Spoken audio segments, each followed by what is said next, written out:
Welcome to Sacrilegious Discourse. For this is what the Sovereign Lord says. Why do you need prophets to tell people who you are and what you want? If you can justify everything that the God of the Bible has done, then you can justify any of your behavior. A lot of this mentality is trickling into what is now mainstream right-wing Christianity. I am capable of empathy greater than this God of the Bible. This is a Bible that they tell kids. This is the good Lord. This is the good book.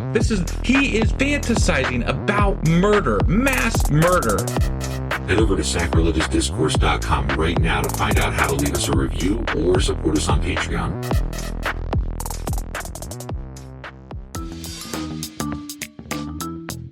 Hey there, sinners and saints. It's your favorite Bible-bashing duo from Sacrilegious Discourse, and we need your help. That's right, folks. We're raising funds for some heavenly equipment and a studio that doesn't sound like it's in the depths of hell. Our current setup, let's just say it's more apocalypse than audiophile. So if you want to hear us dissect the Bible without the background noise of demonic squirrels, chip in a few bucks. We're aiming for $5,000 to upgrade our audio and build a studio worthy of blasphemous banter.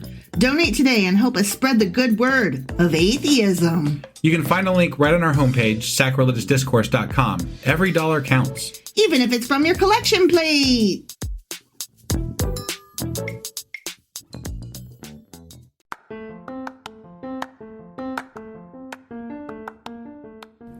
Welcome to Sacrilegious Discourse. I'm husband. And I'm wife. Together, we're reading the Bible for the very first time. We grew up without religion and wanted to know what all the fuss was about. Well, what have we learned so far? That God is a dick, and apparently some people believe in talking donkeys. We're not trying to pass ourselves off as experts. Nope, we're just reading the Bible for the first time and giving our first take reaction. If you'd like to join us in this venture, you might consider starting at episode 1. Otherwise, jump in wherever you like. All right, let's go read the Bible. Yeah, let's get to it. Husband! Wife! Do you remember what happened on Friday? And where the hell we are today? And what is today even? Took you a minute to get there. I know, I was like, wait, Yeah. What is today? So on Friday, we read Ezekiel chapter 10. Sure as fuck did. And in that chapter, Ezekiel once again saw a vision of, like, you know, eyeballs on wheels and fucking wings and crazy shit and four heads. But the four heads didn't match up with the four heads the first time. There was something different. It was a fucking cherub this time instead of a boar or ox. That's right. Yeah. One of the four heads was wrong. Yeah. And that was crazy. So we talked about that in our Q&A over the weekend. And then God and the cherubim departed because they're like, they left. Fuck, peace out, see you bitches. God out. Yeah. God has left the chat. You guys fucking suck. Bye. I'm taking my glory and I'm going home. That's right.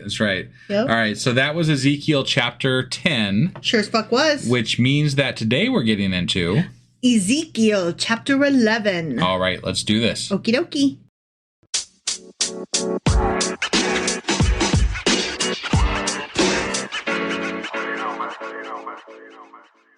All right, here we are getting into Ezekiel chapter 11. All right. And if I'm not mistaken, this chapter will conclude the this vision that Ezekiel has been having for the last couple chapters. Okay. You know, where God like picked up his brain and so he was sitting there in front of the elders, and then all of a sudden he was transported magically to Jerusalem in a vision. Because he's physically in Babylon. Right. Yeah. Okay? Yeah. So yeah, if I read the notes correctly, I still wonder what happened with the whole laying on your side for a year and a half, because they didn't really follow up on that. That was then. This is now. Oh yeah. All right. Then the Spirit lifted me up and brought me to the gate of the house of the Lord that faces east. Okay. Sure. There at the entrance of the gate were 25 men. 25. Got it. And I don't know if this is the same 25 guys that were praising the God. Yeah, right. Or praising the Son. It sounds too close to not be, maybe, but I don't know. It might be a different 25. Okay. when I was checking the notes, some said, yeah, it was the same 25, and others were like, no, this is a different 25. Got it. And they were worshiping some other god, right? Like the ones that were in the last chapter. They were worshiping an Egyptian sun god. Got it. If I'm not mistaken. Which actually, that would make sense because if it's the gate facing east, that would be where the sun comes up. Yes. So that actually does make some sense. Yep. And I saw among them Jaazaniah, son of Azur, and Pelatiah, son of Benaiah, leaders of the people. Okay. Yeah. The Lord says to me, he says, son of man, you mere human, these are the men who are plotting evil and giving wicked advice in this city. Okay. They say, haven't our houses been recently rebuilt? This city is a pot, and we are the meat in it. I mean, he's not completely wrong. We cooking. Yeah. Why we cooking? I mean, they've been treated. I mean, they've been in a bad spot, you know. And they're not wrong. Therefore, prophecy against them. Prophecy, son of man, you mere human. Tell them that they're shit. Right. But how are you gonna? You're in Babylon. You're gonna prophecy against them from a distant land. Yeah, I have no idea. Like they're gonna give a fuck. I don't really get it. All right. Then the Spirit of the Lord came on me. Ew. And he told me to say, this is what the Lord says. That is what you are saying, you leaders in Israel. But I know what is going through your mind. You have killed many people in this city and filled its streets with the dead. Therefore, this is what the sovereign Lord says. The bodies you've thrown there are the meat. Hold on just a second. God is pissed off because they're killing people. His answer to that is to kill people. Yes. The fuck? This is so stupid. It's childish. Like what kind of fucking answer? You're gonna criticize them for the same fucking thing you're gonna do, and we're not supposed to question you because you're the sovereign Lord and you're the God of whatever, and fuck cares, man. You're an asshole. Fear the Lord. I don't. Fear. I don't. He's they don't a fucking either. Dick. Obviously, they don't either. They've been praising all kinds of gods. Yeah. No, I mean, yeah. There's never been any, like, throughout the Bible, there's been very little fear of the God that is in the Bible. Correct. It has been certain people who are promoting this God who want them to fear him, but they just don't. And I'm still going to say... No more than they fear any other God that they're worshiping. Right. And I'm still going to say that it's a politics thing because all of the guys that are like, we should totally fear the Lord, what? They're all connected to higher authorities. Right, yeah. They're all related to families that are part of government. Yeah, well, and these guys are higher up. They're worshiping an Egyptian god, probably. And so, like, there was a lot of ties to Egypt at this point. I mean, we even talked about it after the exile. There was, 1 million Jews in Egypt or something? Yeah, I mean, there's a fuck ton in Egypt. Yeah. So they obviously had very close ties with Egypt, and it would make sense that through politics and through social mingling that they're going to end up worshiping some of the same gods. Right. And just that kind of shit makes sense in that context. Exactly. But whatever. This God pisses me off pretty much every time we read a goddamn chapter. Sorry. Go ahead. So God is still talking. Yeah. The bodies you have thrown there are the meat, and this city is the pot. But I'll drive you out of it. You fear the sword, and the sword is what I will bring against you, declares the sovereign Lord. I will drive you out of the city and deliver you into the hands of foreigners and inflict punishment on you. Not foreigners. I'd rather be murdered by anybody but foreigners. You will fall by the sword, bitches, and I will execute judgment on you at the borders of Israel. It really would hold a lot more weight if God himself was actually the one executing these people. And saying, and I'm just saying, like, yeah, if he was literally bringing divine judgment down on human beings, that would hold way more weight than what's happening. And if he wasn't like whispering and going, psst, tell him I said, hey, tell him what I said. Tell him what I said. It seems to me that he's pretty fucking weak if he can't just do it himself. He hypothetically has done it himself before, but in certain instances when there's written record of what happened. I was just going to say, isn't it amazing that as soon as they started actually writing this shit down, suddenly God can't do stuff anymore. Weird. Then you will know that I am the Lord. Yeah. This city will not be a pot for you, nor will you be the meat in it.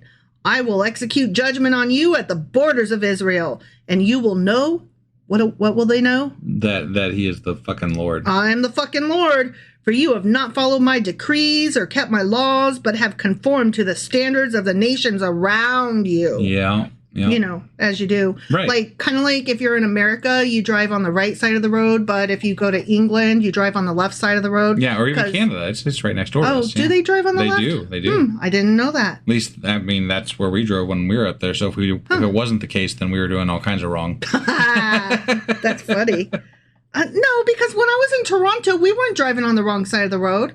The wrong side of the road. Listen. Okay, I'm so sorry. Yeah, that was so ethnocentric. I apologize. Wow.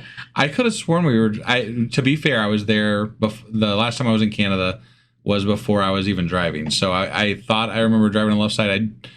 I could be mistaken. Well, but maybe it's different per province too, or whatever. Yeah, they have provinces up there. So it could be different in different areas too. I know it's not that way in Toronto because that's where I went with my ex. Yeah. And there's no way he could have driven on the that's in Quebec. Other side of the road. I went to Ontario, so maybe Ontario's different. I don't know. One of our Canadian listeners needs to reach out to us and let us know. We could probably just Google it after we're done, but probably. It's more fun hearing from our listeners. I know. I love it when y'all tell us how dumb we are and correct us. Right? Yeah, tell us the ways of the Canadian driving.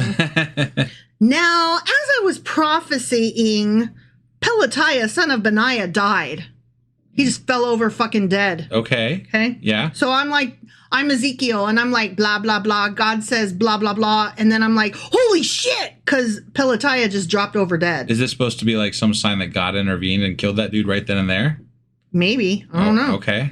Then I fell face down and I cried out in a loud voice, Alas, sovereign Lord, will you completely destroy the remnant of Israel?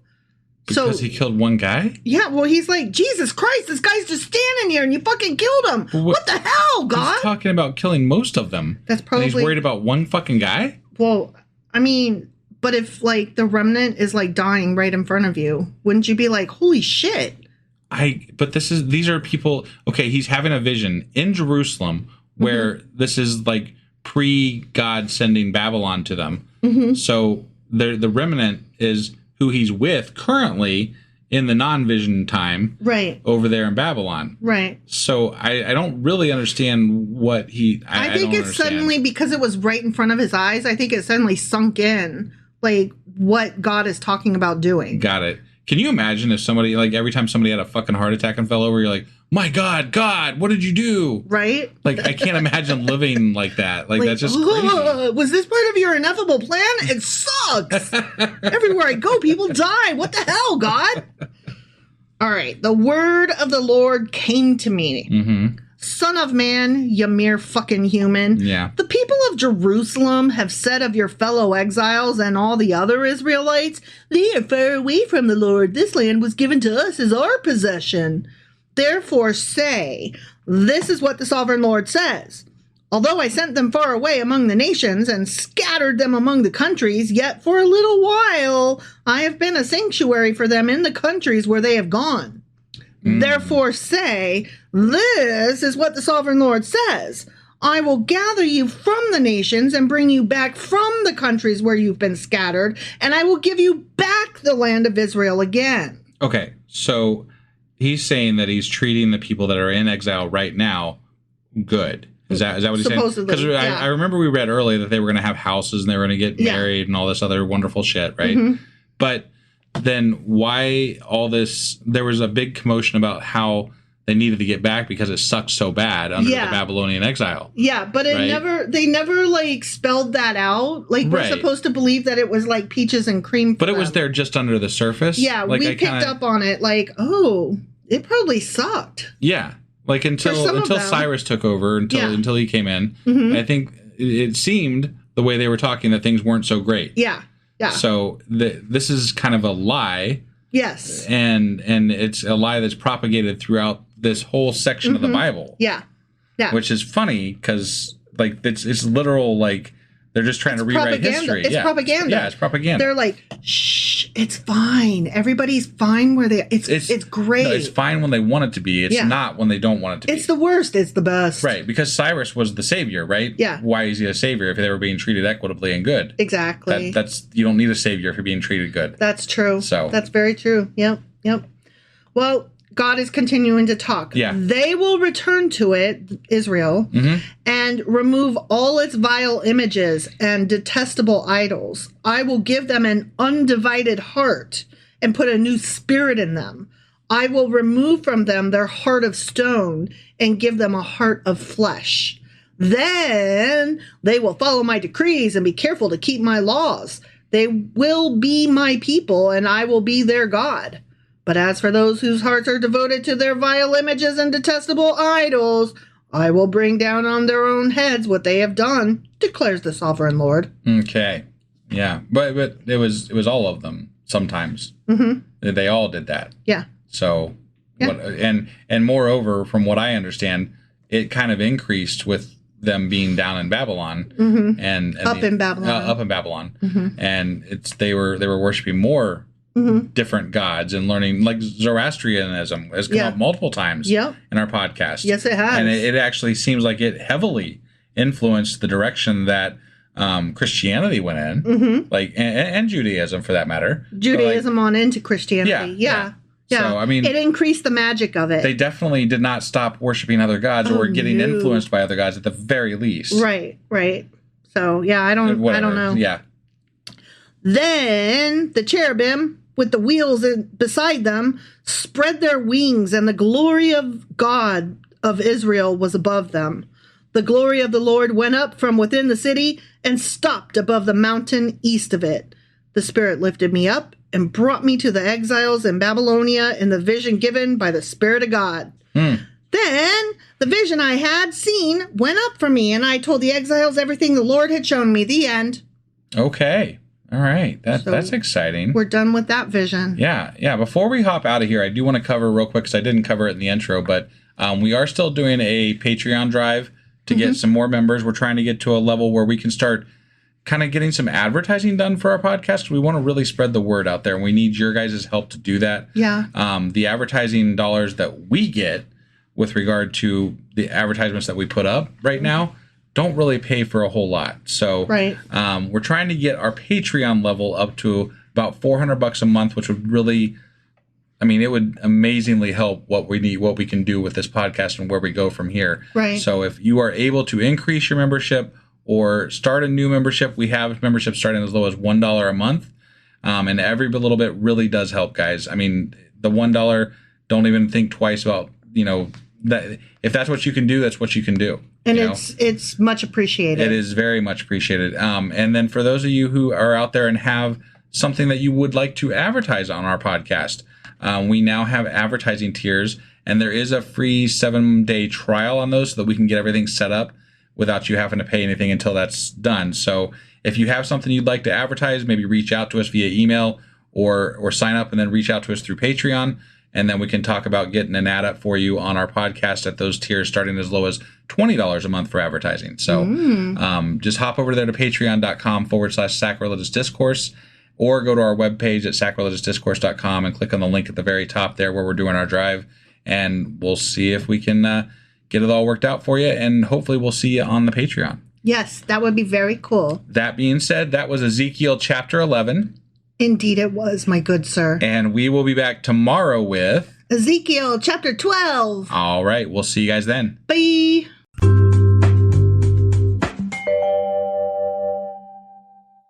Husband. Wife.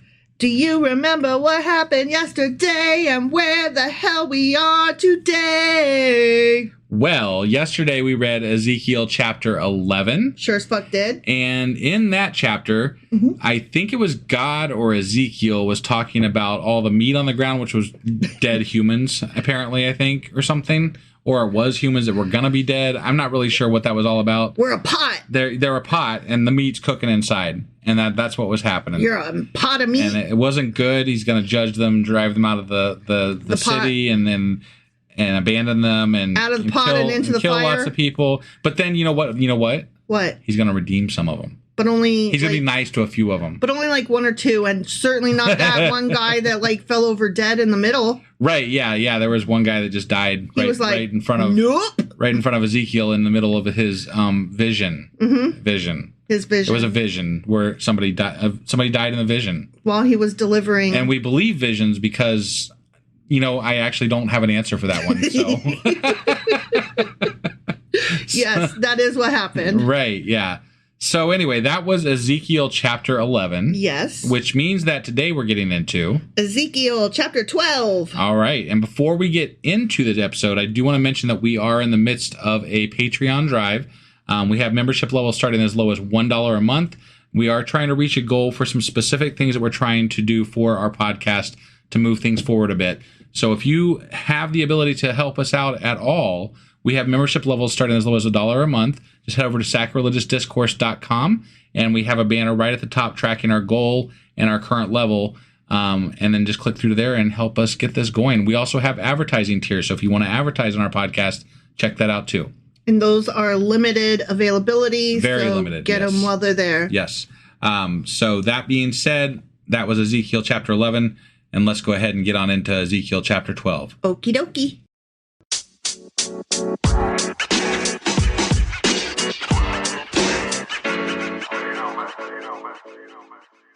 All right, let's get into Ezekiel chapter 12.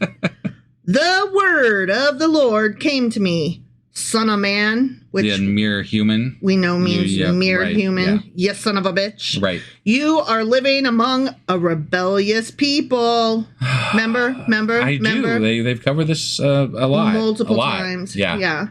They have eyes to see, but do not see, and ears to hear, but do not hear. That's right. Yeah, right. All right, Dr. Seuss. For they are a rebellious people. Okay, yeah. Right. Therefore, son of man, mere human, you worm, you son of a bitch, pack your belongings for exile, and in the daytime, as they watch, set out and go from where you are to another place. Well, at least he's giving them time to pack their bags. That's nice, I guess. No, just Ezekiel. Oh, just Ezekiel? Yeah, he's telling Ezekiel's going to do another play act. But isn't Ezekiel already in Babylon? Yeah. So why does he got to pack his bags?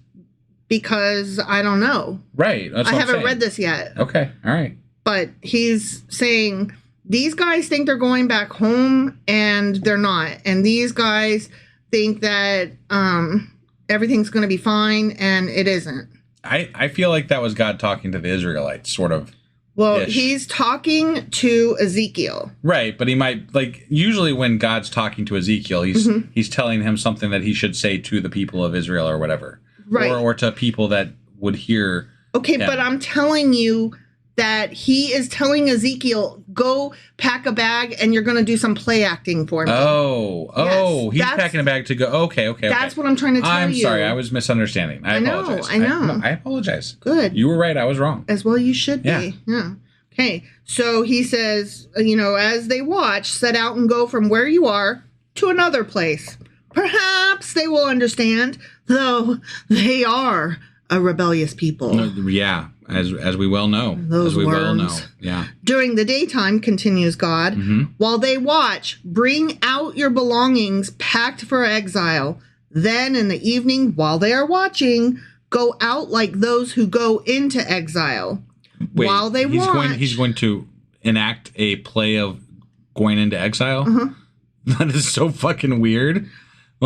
This is what you guys are going to have to do. You're going to have to pack a bag and walk out of the city. I know. That's crazy. Just watch. This is... Well, and I'm wondering, maybe did this chapter come before the others and they're not in Babylon yet? That seems weird. That seems weird. Yeah, I don't. That doesn't sound. That sounds. But then like again, the Bible loves stuff out of order, so right. You just never know. If that is still a question by the end, we will have that as covered on the Q&A on Saturday. Yeah. While they watch, dig through the wall and take your belongings out through it. Put them on your shoulder as they are watching and carry them out at dusk. Cover your face so that you cannot see the land, for I have made you a sign to the Israelites. What? Because they're not going to be able to see. Okay. So why won't they be able to see? I don't know. I'm not there yet. Okay. I don't know. I'm I mean, he blind to did this. say that they have eyes, but they can't see. Right. But I'm not sure what it is that they can't see. And if you are walking, you probably... Maybe they'll be walking at night, or maybe they'll be walking through God's cloud. Yeah. I don't know. Okay. So I, Ezekiel, did as I was commanded. Mm-hmm. During the day, I brought out my things, packed for exile. Then in the evening, I dug through the wall with my hands. I took my belongings out at dusk, carrying them on my shoulders while they watched. In the morning, the word of the Lord came to me. Son of man, did not the Israelites, that rebellious people, ask you, what are you doing? I mean, I would. I'm sure they did. You're digging through our fucking wall. There's probably a guy that has to repair that fucking wall. And he's like, dude, what are you doing, you know what? man? I'll be honest. If one of my neighbors was acting like that, Yeah. I probably would just stay in my house and watch through the window and like record with my phone and be like, Yeah, but they didn't have phones to record back then. I know. so, I'm just saying, like, you're like, I would have blah blah blah, and I'm like, no. Even today, I would not do that because I don't want to talk to people. So I would just be like, babe, get a load of our neighbor. Babe, look, he's digging in the wall. Look, oh my God, what is he doing? But I don't feel like they had as much entertainment back then. So like this would have been high entertainment. This was their right? Netflix. Yeah, right. Or their YouTube. So they'd have been there like, what's going on? What are you doing? What's he doing? What are you What are you doing, man? Hey, Zeke, what are you doing? Yeah. What are you up to, man? Why are you digging through the wall? Easy K, what's going up? on, man? What's happening? All right, say to them, says God, in answer to this. Right. This is what the sovereign Lord says. This prophecy concerns the prince in Jerusalem, which we covered in previous That was chapters. King Zedekiah, King right? Zedekiah, right. yeah. Yeah. And all the Israelites who are there. Say to them, I am assigned to you. As I have done, so it will be done to them. They will go into exile as captives. Okay. Okay, so is this, again, out of order? Right, yeah. I don't get it. No, I mean, this is Or weird. are they going to get exiled from Babylon? I mean, Or is technically... he in Jerusalem still in Vision Land? Well, I mean, he was in the first exile, right? No, Like he was in the second. Well, he was in the second wave. I thought he was in the first, because it was like 590 something. He was in the second wave. Okay. But it was like, but I thought like we started. Okay, well, I want to revisit that because that's fine. I think that it was said that at some point there was like the 590s that he was. I have in Babylon. no idea what the years were. I just know that he was in the second wave in Babylon. Okay, okay, all right. So, okay, I'm going to continue on. Yeah, and we'll circle back around to that. Okay. Okay, so the prince, the king, among them will put his things on his shoulder at dusk and leave, and a hole will be dug in the wall for him to go through. He will cover his face so that he cannot see the land. I will spread my net for him, and he will be caught in my snare. I will bring him to Babylonia, the land of the Chaldeans, but he will not see it, and there he will die. Womp womp. Oh. They're gonna die. They're gonna die. Oh, okay. Okay. I thought they were just gonna be exiled. Nope, they're gonna exile to death. Okay. I will scatter to the winds all those around him, his staff and all his troops, and I will pursue them with drawn sword. They will know that I'm the Lord. Oh, he's specifically talking about King Zedekiah or the prince, whatever, because he doesn't actually know who it's gonna be. Yeah. Apparently. Yeah. So okay. Yep. So they will know that I'm the Lord. La la la. You know, I'm the Lord. Whee! Right. Yeah. When I disperse them among the nations and scatter them through the countries, but I will spare a few of them from the sword, famine, and plague, so that in the nations where they go, they may acknowledge all their detestable practices. Then they will know that I am the Lord. La la la. The word of the Lord came to me, Ezekiel. Yeah. Okay. Mm-hmm. Son of man. You worm. Right. You mere human, you son of a bitch. Yeah. Tremble as you eat your food and shudder in fear as you drink your water. Be afraid. Never be afraid. Right, yeah. Say to the people of the land, this is what the sovereign Lord says about those living in Jerusalem and in the land of Israel. Oh, so he is talking to the people living in Jerusalem and Israel. Right. This is so weird. That's what I was saying. So I did some research because Ezekiel was exiled to Babylon in 597. Okay. Which is prior to the actual main exile. So well, the first one was just a scoop. Right. So that's when Ezekiel was actually exiled to Babylon. I protest. So he was in that. You're the one that told us this. Okay. Well, we all know my memory sucks, but I would swear on a Holy Bible that he was in the second exile. No, he was in the first, and that's why I was really confused earlier, because I'm like, wait, you not what? Okay, well, maybe I'm in an alternate universe, because I'm telling you. All right. I thought it was the second one, but whatever. Be that as it may, I'm still confused. Okay. They will eat their food in anxiety and drink their water in despair, for their land will be stripped of everything in it because of the violence of all who live there. The inhabited towns will be laid waste, and the land will be desolate. Then you will know that he's an asshole. I'm the Lord. And an asshole. I'm the Lord. Pick me. He's like the quintessential pick me dude. Yeah. The word of the Lord came to me. Okay? Yeah. Again, some more. Ready? Okay, I'm ready. Son of man, you mere human. What is this proverb you have in the land of Israel? The days go by and every vision comes to nothing. What is that? That's a proverb, huh? That was a proverb. Okay. I can see where they would have it, though, because we've talked a multitude of times about all the other prophets that are running around giving their quote-unquote false prophets, right? Here's my interpretation of that proverb. God talks a lot of shit, and he never follows through on anything. Womp womp sigh. Well, and let's be honest, he gives really shitty. He if we are to believe the God of the Bible is real, right? In canon, right? Mm-hmm. Then he picks some really shitty messengers. Mm-hmm. Like some dude that sounds like he's on a fucking acid trip. Yeah. Another guy that's wandering around the desert. Naked. And then another guy that is a fucking double agent for Babylon. Yeah. You know, like, Jeremiah. they're literally, so far, we're like 0 for 3 on good prophets. It's true. So it's true. I'm just not real impressed with who he picks. So he says to Ezekiel, say to them, this is what the sovereign Lord says. I am going to put an end to this proverb, and they will no longer quote it in Israel. Oh, man. Except they wrote it in the Bible, and so it's still read in synagogues everywhere across the country. Yes. Across the world. Right. Say to them, the days are near when every vision will be fulfilled. For there will be no more false visions or flattering divinations among the people of Israel. Divinations was their use of tools, like throwing the bones or which is funny because that was actually done by people who were like Moses, godly. Yeah, the Thummim and the Dummin. Those practices were incorporated into Hebrew practices earlier on in the Bible. Exactly. I can't remember. It was part of their chest wear. Like they wore those little baggy things on their chest wear, and it was the Thummim and the. I don't remember exactly. I can't remember what it's called. Right, yeah. But, yeah.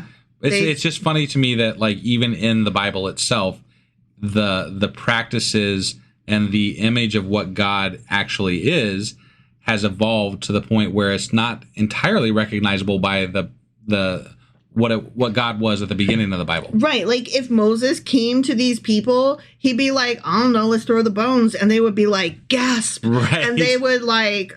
clutch their little fucking pearl pomegranate seeds. Yeah. And he'd be like, what? What'd I say? Yeah. But I, the Lord, will speak what I will, and it shall be fulfilled without delay. I mean, lots of delay, but okay. Yeah. For in your days, you rebellious people, I will fulfill whatever I say, declares the sovereign Lord. I mean, just because you say you're gonna, and just because you're like, no, I am, though, doesn't I'm sorry. Actions speak louder than words, bro. But they're like the argument, though, is that God actually did make it happen, right? Because he's prophesizing the fall of Babylon in like the 590s, which is prior to the fall of Babylon. So, and we've talked about this with Jeremiah, but. You know, it was easy to prognosticate what was coming because all you had to do was pay attention to the politics. He was already part of the fucking first exile. Yeah. So, like, he was in Babylon, like, probably hearing them plan for this next fucking invasion or whatever. or, seeing the troops move or whatever, like it's not that hard to see it coming down the pike. Well, Jeremiah was a double agent, and you cannot convince me otherwise. I agree. But like, I'm just saying that these are not, even at the best case scenario, these are prophecies based on information on the ground. Mm-hmm. Not from a god, not from anything otherworldly. It is purely based on information from what they hear and see. I mean, it's kind of like, I use this example every week. I feel like I say, it's kind of like if me and you say, yeah, Trump's probably going to win. It's not because, like, if Trump does win the presidency in the U.S., it's not because, we foresaw and we're magical. No, we watch the news and we live in Ohio and, we can see which way the fucking winds are blowing. And Right. Yeah. All you got to do is just pay attention to what's happening and make a good guess. It's 50-50. Right. All right. So the word of the Lord came to me, Ezekiel. Okay. Son of man, the Israelites are saying the vision he sees is for many years from now, and he prophesies about the distant future. So, don't worry about it or whatever. Right. Therefore say to them, I'm going to stomp that shit out right now, says God. Okay. Mm-hmm. Say to them, this is what the sovereign Lord says. None of my words will be delayed any longer. Whatever I say will be fulfilled, declares the sovereign Lord. The end. Got it. Okay. Yeah, he's like, no, I let this shit go too long. he's getting impatient. He's getting uppity. Which, I mean, again, based on the time frame, he does fulfill it according to, everything that does actually happen with regard to the Babylonian armies invading Jerusalem and all that. It's not that far in the future, right? It's pretty soon. So, I mean, that's why people would consider this a prophecy of sorts, I guess. But again, unimpressed. Again, I'm not impressed. Yeah, it's not something that is hard to prophesize, and I just don't. I don't understand why we're supposed to be impressed by this guy. Right. He had drug-addled dreams, and he prophesied things that were right there in front of his face that anybody could have probably seen. And he can't tell the difference between a cherub and an ox. So get the fuck out of here. I'm sorry, but no, you lose. Yeah. All right. Well, you got anything else for us before we get out of here today? No, that's all. All right. Well, that was Ezekiel chapter 12. Sure as fuck was. Which means that we will be back tomorrow with Ezekiel chapter 13. And for those of you who didn't join us tonight on YouTube or Twitch, we are now doing live streams on YouTube and Twitch. Monday and Wednesday at 10:30 p.m. Eastern. Yep. And we still do our Discord live stream on Tuesdays at 10 p.m. Eastern. Mm-hmm. So if you have the ability to join us on one of those nights, please do stop by and help support the new thing we're doing here with our live streams. And go team. We'd love to see you in the chats and just kind of, have fun. So. But if you're looking for interaction, we will say 100 times over that Discord on Tuesday is where we stick around after and hang out. So for sure. If you're wanting to chat with us, ask questions, criticize, whatever, meet some really cool people, because we just have some great fans over there. I mean, they're just the best people you could ever meet. Yeah. No, it's a great community. Yeah. I mean, it top notch. So that's Tuesdays at 10 p.m. Eastern on Discord is when we stick around for chatty poo. That's not to say that we don't communicate some within the YouTube and Discord or YouTube and Twitch, but it's minimal at best, I would say. Yeah. So we look forward to seeing you guys there on Wednesday if you're able to make it, or Tuesday. Tuesday or Wednesday. Mm-hmm. And then we'll be back tomorrow with Ezekiel chapter 13. Yep. Bye. Bye.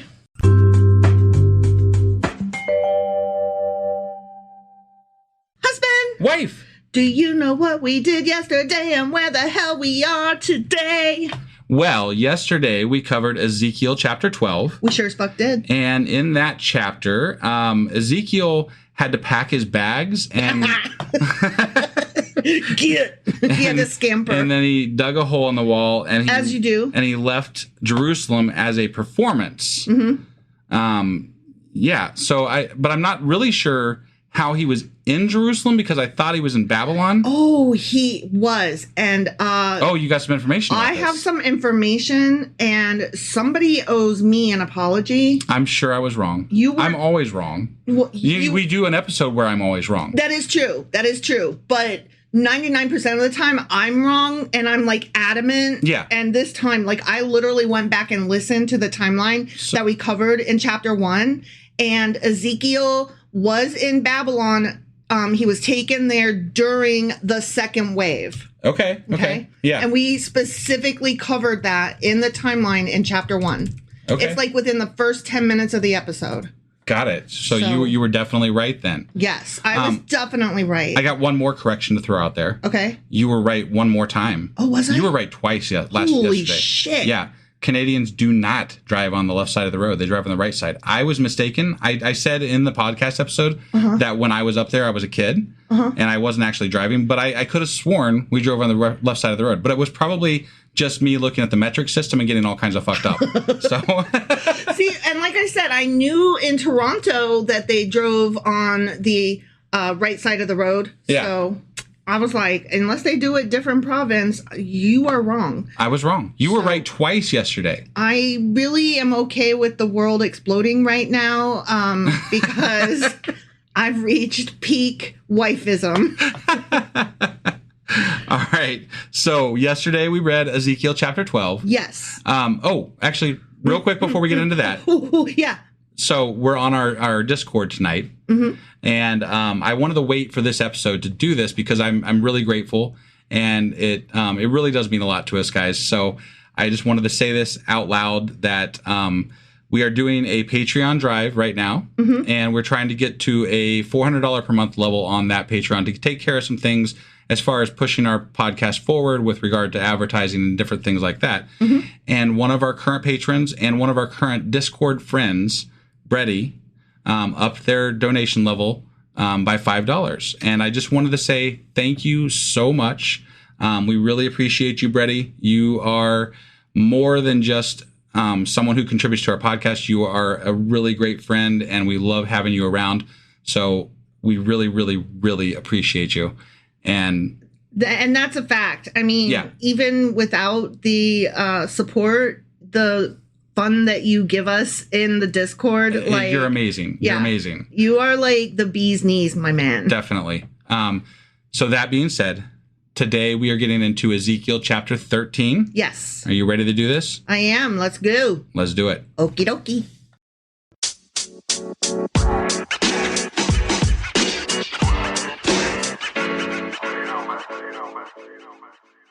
All right, we are back and jumping into Ezekiel chapter 13. Okay. Easy, Kyle. Here we go. The word of the Lord came to me. Did it? It did. Okay. Okay. Me being Ezekiel, and now I'm quoting God. Okay. I, Ezekiel, am quoting God. Okay. Got it. Yeah. Son of man, ya mere human, ya worm. As we know from previous chapters, that's what he means. Yeah. Yeah. Prophecy against the prophets of Israel who are now prophesying. That's a goddamn that's mouthful. a lot of profiting and wow. Prophecy against the prophets who are prophesying. Okay. So he's going to prophecy the fate of the prophets that are profiting in. They're profiting from their prophets. That's a lot of, I can't. It's not good. So anyway, there's a prophecy coming. Say to those who prophesy out of their own imagination, hear the word of the Lord. This is what the sovereign Lord says. Okay. He says, I says. So again, these prophets are going to have to take the word of Ezekiel that God is speaking through him to them. Because God can't get on the bullhorn and talk to them his damn self. Right, even though hypothetically they are also prophets. Right. According to them. According to them, but not according to the Yahweh guy. Right, who is only speaking through Ezekiel. Right. Okay, I'm clarifying, that's all. Yes, okay. You understand the right of it. Got it. Okay, so he is telling him to tell him that he said to tell him. Woe to the foolish prophets who follow their own spirit and have seen nothing. Your prophets, Israel, are like jackals among ruins. Goddamn jackals. Yeah. You have not gone up to the breaches in the wall to repair it for the people of Israel, so that it will stand firm in the battle on the day of the Lord. As I recall, Ezekiel was actually putting holes in that fucking wall. That's true. He's and I was out talking twice. the last chapter about how the people that saw him doing that would be pissed because they got to go up there and fix the fucking holes that he put in to show them how to leave Jerusalem when they get exiled. He did it twice. He did once it twice. in a vision and then once And, like, in for his real? little play act Yeah. thing. I'm like, dude, stop punching holes in the wall, man. Yeah. Their visions, God talking to Ezekiel, telling Ezekiel to tell him what he told him to tell him. Right. Their visions, those It's very false clear so prophets, far. Yeah. Are false, and their divinations are a lie. Okay. So just again to differentiate between visions and divinations, the visions are the eyeballs on the false assumption that God is talking to you. Oh, yeah. You know, the what you're receiving from the Lord, whatever. Yeah, okay. Whether it's, something that you see or speech or whatever. Yeah. And a divination involves tools like, for example, throwing the bones. Yeah. Which we talked about it before also. Like they did that a lot back in the... and the Purin or something like that. What do you call it first? Again, the words... Deuteronomy. Yeah, The Old Testament, the Pentateuch, the Torah. Torah. The Pentateuch. That's what I was trying to... Yeah, back in the Pentateuch, they threw bones all the time, it seemed like. The law. They did some divination back then. Yeah, so. yeah. It was good when Moses did it, but Apparently. now it's evil, false, and bad. Or actually, what was the guy that was right after Moses? Was that... he flew up to heaven in the chariot. Elijah or Elijah? No. Oh, was it that? Those were the dudes that I was thinking. flew No, up. I'm thinking of the guy that who was the one that was knocked so down the long wall of ago. Jericho. Oh, Joshua. Joshua, that's what I'm thinking of. And They I only know it because of that song, Joshua Fit the Battle of Jericho. They definitely threw bones in Joshua. They did. I remember that specifically because they were standing in one of the cities and they did that. Yeah, yeah. So they did divinations and that was fine. Yeah. But we don't do that anymore. And somewhere along the way, it just became, why are you doing that shit? Right, don't do it. Never. Right. And I'm like, but sometimes. Well, but there was also, like, they said early on that saying prophecies is either good or heretical. Yes. Because if you're wrong, it's heretical. Yeah. If you're right, it's a prophecy. Yeah. It just depends. So you better hope that the winds blow your way, my friend. Yeah, so I would imagine probably maybe earlier on the same thing would have applied to divination as far as if you're right, then obviously God caused that to happen. If you're wrong, then obviously you're doing a black art of some type or whatever. Right, exactly. Yeah, right. And you speak with demons and dead people and shit like that. Obviously. Yeah. Yeah. Okay, so God is still talking. So he's like, those bitches lie. Yeah. Okay. Even though the Lord has not sent them, they say, the Lord declares, and expect him to fulfill their words. So he's like, they put words in my mouth. Mm-hmm. Yeah. Okay? Have you not seen false visions and uttered lying divinations when you say, the Lord declares, though I've not fucking spoken? So he's like, y'all be going around behind my back saying shit about me. Right, yeah. Therefore, this is what the sovereign Lord says that he says. Okay. This is what he says he says to Ezekiel that he wants him to say. So he says. This is where he's prophesying to the prophets who profited? Mm-hmm. Okay. Because of your false words and lying visions, I am against you, declares the sovereign Lord. Okay. And I think that he told them, and you got to sing it just like that. Is that what he... I am against you. Yeah, right.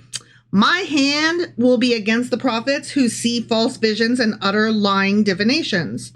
Lying liars. Okay. And the lies who tell them. Wait, lying liars and wait, how did... I don't remember. It's Franken. What's his name? Al Franken? He wrote a book. And Lies and the lying liars who tell them? Yeah. I'm pretty sure that's what it is. Yeah. Lies and the lying liars who tell them. Right, yeah. I love that title. Yeah. Okay, sorry. They will not belong to the council of my people or be listed in the records of Israel. Oh, that's big business. Because when we covered that before, when they don't list them in the records, that basically means they're erasing all their history. And that whole family. Yeah, like your whole line of family. Yeah. It's not just that they're not going to list your name, but like your entire familial name. Yeah, your progeny is like gone from the culture. Like, yeah, that's a big deal. Yeah, you're cut off. Right. I mean, that's basically fancy words for saying bitch bye. Yeah. Yeah. Nor will they enter the land of Israel. Oh, womp womp. No promised land for you. Wait, aren't they already in Israel? No, now he's talking to them. They're back at the... Okay, so remember in the last chapter, the vision ended, and then he went back to the off back at the river. Oh, so like he's talking to the elders that are sitting there in his house that were prophets. Exactly, the elders. Oh, okay. And that was like 3 or 4 chapters ago that Ezekiel started to have this vision while these elders were visiting his house. And we were like, God damn, you have a house up in Babylon? Well, it's been a lot of back and forth. I can't keep track of whether he's in Jerusalem or if he's in Babylon because there's been, it hasn't, the timelines and the way it's happening hasn't been real clear. Yeah. And it's been a little scattered as to how they cover it. So. Yeah, and without notes, we would be so lost. Right. Because not only were we like, oh, you got a house up there in Babylon? That's cool. Yeah. Nice for you. Whatever. Right. Doesn't really sound like refugee status or whatever. Like, you sound like you're okay, I guess. And then not only that, but you have visitors. Okay. And then the visitors were the fucking elders, which you made it sound so casual, like, oh, I guess they just come by. Yeah. Right. And apparently according to what we read back in that chapter, yes, the elders did come by regularly, probably to hear, hey, what's the haps with that God guy? Yeah. So, right. So he's talking to them now, and he's like, ooh, y'all been saying some shit. Just FYI, God's telling me to tell you that he gonna get you. Yeah. Which is what he's been saying, like, this entire book. He gonna get you. Yeah. Okay. That's basically the Bible in a nutshell so far is he gonna get you. I just imagine this message wasn't received well by them. Right. Like they all came to his house, and they're all sitting there, and he's telling them, hey, I know. God says you guys are fucked. Yeah. And then there's like, that tracks. And then, is that what happened? Like, and then he's like, and I have to go to bed now, so please leave. Good night. Bye. Right. Bye. Thank you. Yeah. Like, oh, please don't kill me. Yeah. Then you will know that I am the sovereign Lord. Okay. Because, he always got to add that. Yeah, sure. Because they lead my people astray, saying peace when there is no peace. And because when a flimsy wall is built, they cover it with whitewash. Therefore, tell those jackholes who cover it with whitewash that it is going to fall. He didn't really call them jackholes, but it sounded like a fun thing to say. Pretty much anytime you interject a cuss word into the Bible, it's not, I know. actually there. I've gathered that over the years that we've been doing this, that you do that. So. I do, but I also am trying to just put it out there for new listeners. Yeah, sure. That I sometimes add random words. You do. Rain will come in torrents, and I will send hailstones hurtling down, and violent winds will burst forth. That literally happened to us last week. Did it? I don't even remember that. Okay, well, was it a few weeks ago then? Maybe. Whenever we had that hail and the strong winds and whatever? Yeah. But recently-ish, I guess. Yeah. I said last week, but it was probably like last month. Right. What is time? Yeah. When the wall collapses, will people not ask you, where's the whitewash you covered it with? Will they ask that? I would think that would not be the first thing I would ask as to where the whitewash is. Where did it go? The fucking wall just collapsed. I'm not asking about the whitewash. Why would I ask about the whitewash? But my paint job. Therefore, this is what the sovereign Lord says. Okay. This is what he says he says. Okay. Yeah. In my wrath, I will unleash a violent wind, and in my anger, hailstones and torrents of rain will fall with destructive fury. So he's like, remember just then when I said I was going to bring a storm? So now tell him I'm going to bring a storm. I find it interesting, unless this is just like symbolism for Babylon invading, but this is a natural disaster. This is not God using Babylon as a tool to destroy Jerusalem. Now, see, I actually read in the notes, and I didn't think to jot it down because it didn't seem important or relevant. Okay. But now that you say that, apologists are saying that, the storm is symbolic for the Babylonian conquering thing. I'm going to push back a little bit because in Ezekiel specifically versus other prophets that we've read so far, Ezekiel is very vague as to how these prophecies are going to transpire. Yeah. And they often involve not saying exactly how it's going to happen. Right. So like he leaves it open. There is some type of thing that's going to happen. Right. That's going to destroy the walls and or the people and what have you. And it might be like a storm. It might be a storm. It might resemble a storm. Right. It could be a storming of bad guys that get us. But it just strikes me that why are some prophets able to prophesize directly about what's going to happen, and some have to be very vague and use a lot of symbolism? Like, why are there two different types of messages that God is sending to these people? Because Jeremiah was in the same basic time frame as what Ezekiel is. Okay, so I can answer that if we're going with the obviously God doesn't exist, right? Sure. Okay. So if we're going with that, here's why. Because Jeremiah was very specific, right? But he was not part of he was not a prisoner in Babylon. He was a double agent on the free mostly. I mean, that's the idea that we came up with. Yeah. Sure. So he knew what was happening in both places because he had family in high places in Jerusalem, and also he was in direct words with Babylon. So if we're to take if we're to give them the benefit of the doubt, right, we could say that Jeremiah was just a double agent, right? And he could read the winds easier. And he could, because he's in Jerusalem and he could see what's happening. And then Ezekiel... So he was able to be more specific. Right. But then Ezekiel is in Babylon prophesizing what's going to happen in Jerusalem. And he's only got that part of the story. Right. But again, it is God telling him to say these words that are going to happen. And hypothetically, according to the Bible, the same thing was happening to Jeremiah. So, I mean, it's still the word of God prophesizing these things through the prophets.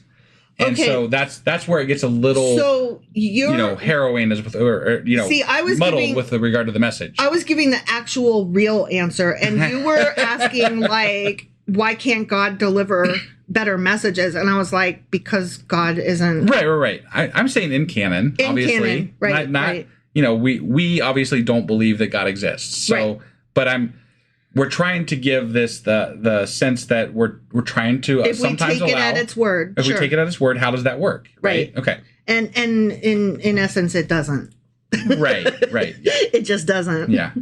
All right. So God is still yakking. Okay. I will tear down the wall you have covered with whitewash, and I will level it to the ground so that its foundation will be laid bare. Okay. When it falls, you will be destroyed in it, and you will know that I am the Lord. Such a friendly bit of a... He's so sweet. ...terror that's going to happen there. He's so sweet when he kills his own people. Right, yeah. So I will pour out my wrath against the wall and against those who covered it with whitewash, because murder is fun, and I love it. I love killing people. Fear the Lord. It does seem to have to happen quite a bit. He always says, fear the Lord. Never not be afraid. Never not be afraid, yeah. Yeah.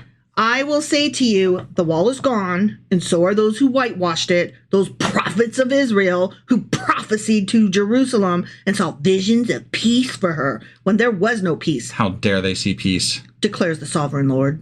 Obviously he's saying it's a false message, so they don't like false messages in the Bible, so. Right. I'm like, why you gotta be so murdery? You could prove your point and get so much more love and fear for you. Yeah. If you weren't such a dick. Well, and if you presented yourself outside of, like, again, we've talked about this multiple times, but like if you presented yourself outside of prophets who are a bit unreliable, right? Maybe people would be more inclined to believe that you exist and actually fear you, right? Why do you keep picking weirdos as your reps? Well, yeah, I mean, it's really odd. We've found many faults with the three prophets that we've read about thus far. Well, the three prophets that we've read about post the time of Moses and everything. So it's almost like God doesn't have a good plan. Well, in canon. Yeah, it does seem a bit like that sometimes. Yeah. It's almost like God can't tell the future and doesn't know what the fuck he's doing. and he has changed over time. We've definitely seen that. Definitely. So it's almost like when people say that God is steadfast, that he's not. Right. And also that, like, he changes his mind a lot and relents and repents. And, it's almost like maybe God, if God is real in the Bible, it's almost like the people that wrote that shit down wrote it wrong. Yeah. That could be. I mean, there's definitely going to be some human error when humans write it. So, or if they were like led to write it magically by God in canon, it's almost like God is a braggadocio and was like, "Hey, put this in there." put how I got a big D. Yeah. Right. Yeah. Make sure they all know. Yeah. Okay. Okay. I'm continuing now. He's still going on and on. Okay. Now, son of man, You mere human. you worm, Yeah. set your face against the daughters of your people who prophesy out of their own imagination. Oh, I forgot. Yeah, he's going after the women's now. Oh, well, because that tracks. Yeah, the Why prophet. not? Yeah. The prophetesses. Well, I mean, he is angry at them because they always have those Asherah poles around and stuff. So, Yeah. you know. Well, yeah, but he's not going after like just women in general. He's going after specifically the prophets that are women. That's interesting to me, actually, because I don't know that I've actually specifically heard that there are women prophets Right. thus far in the Bible at all. Prior to this, we heard of a witch, the Witch of Endor. Sure, sure. We've heard of enchantresses. Right. There was also Moses' sister, which she was kind of important. And Wasn't her name Muriel or Miriam? that sounds about right. And then God made her not be able to speak ever again. Yeah. So, because he's a dick. Yeah. Yeah.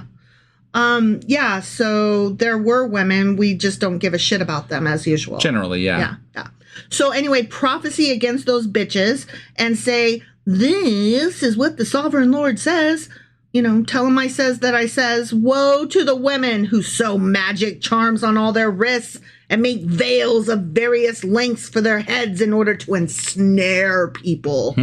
Those witches. Probably because they they're dripping with honey and stuff. Remember? Oh yeah, those honey licking. They're they got the honey covered lips. They're ensnaring them with their sexual wiles, and they're honey covered lips, Yeah, right? yeah. Oh, they nasty. they're gonna make you walk that crooked path.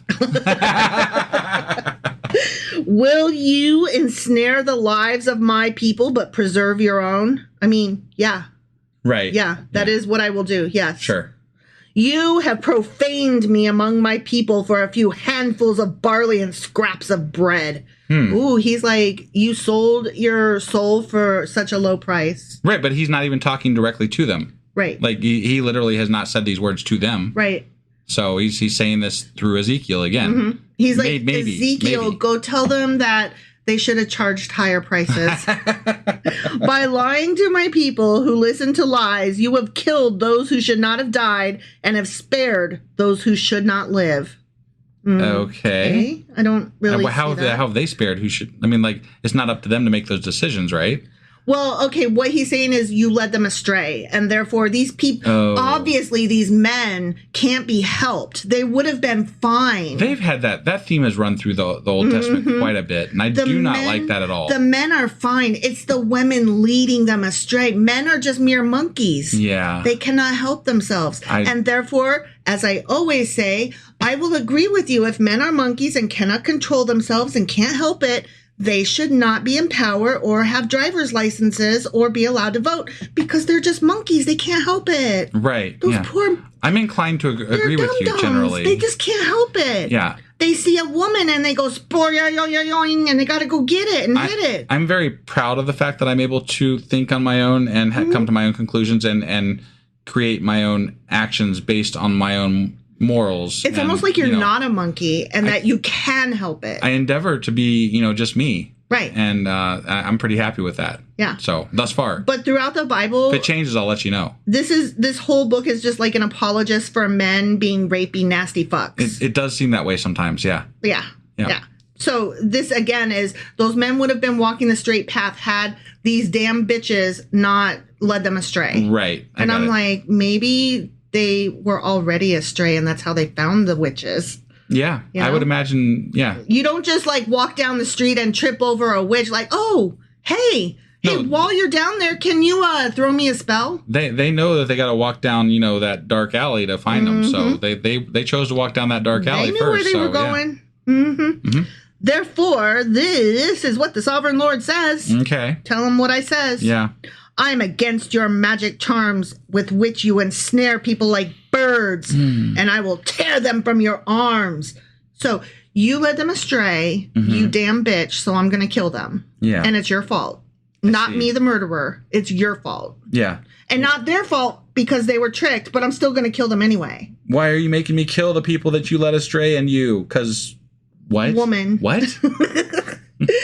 Maybe you just don't kill them. Right? Like, hold on. Let's untangle this. Don't murder. Right. And it's like one of your commandments. You literally have told us, God, in the Bible, in canon, has told us that he has the ability to change people's hearts. Mm-hmm. Change their fucking hearts. Yeah. Don't kill them.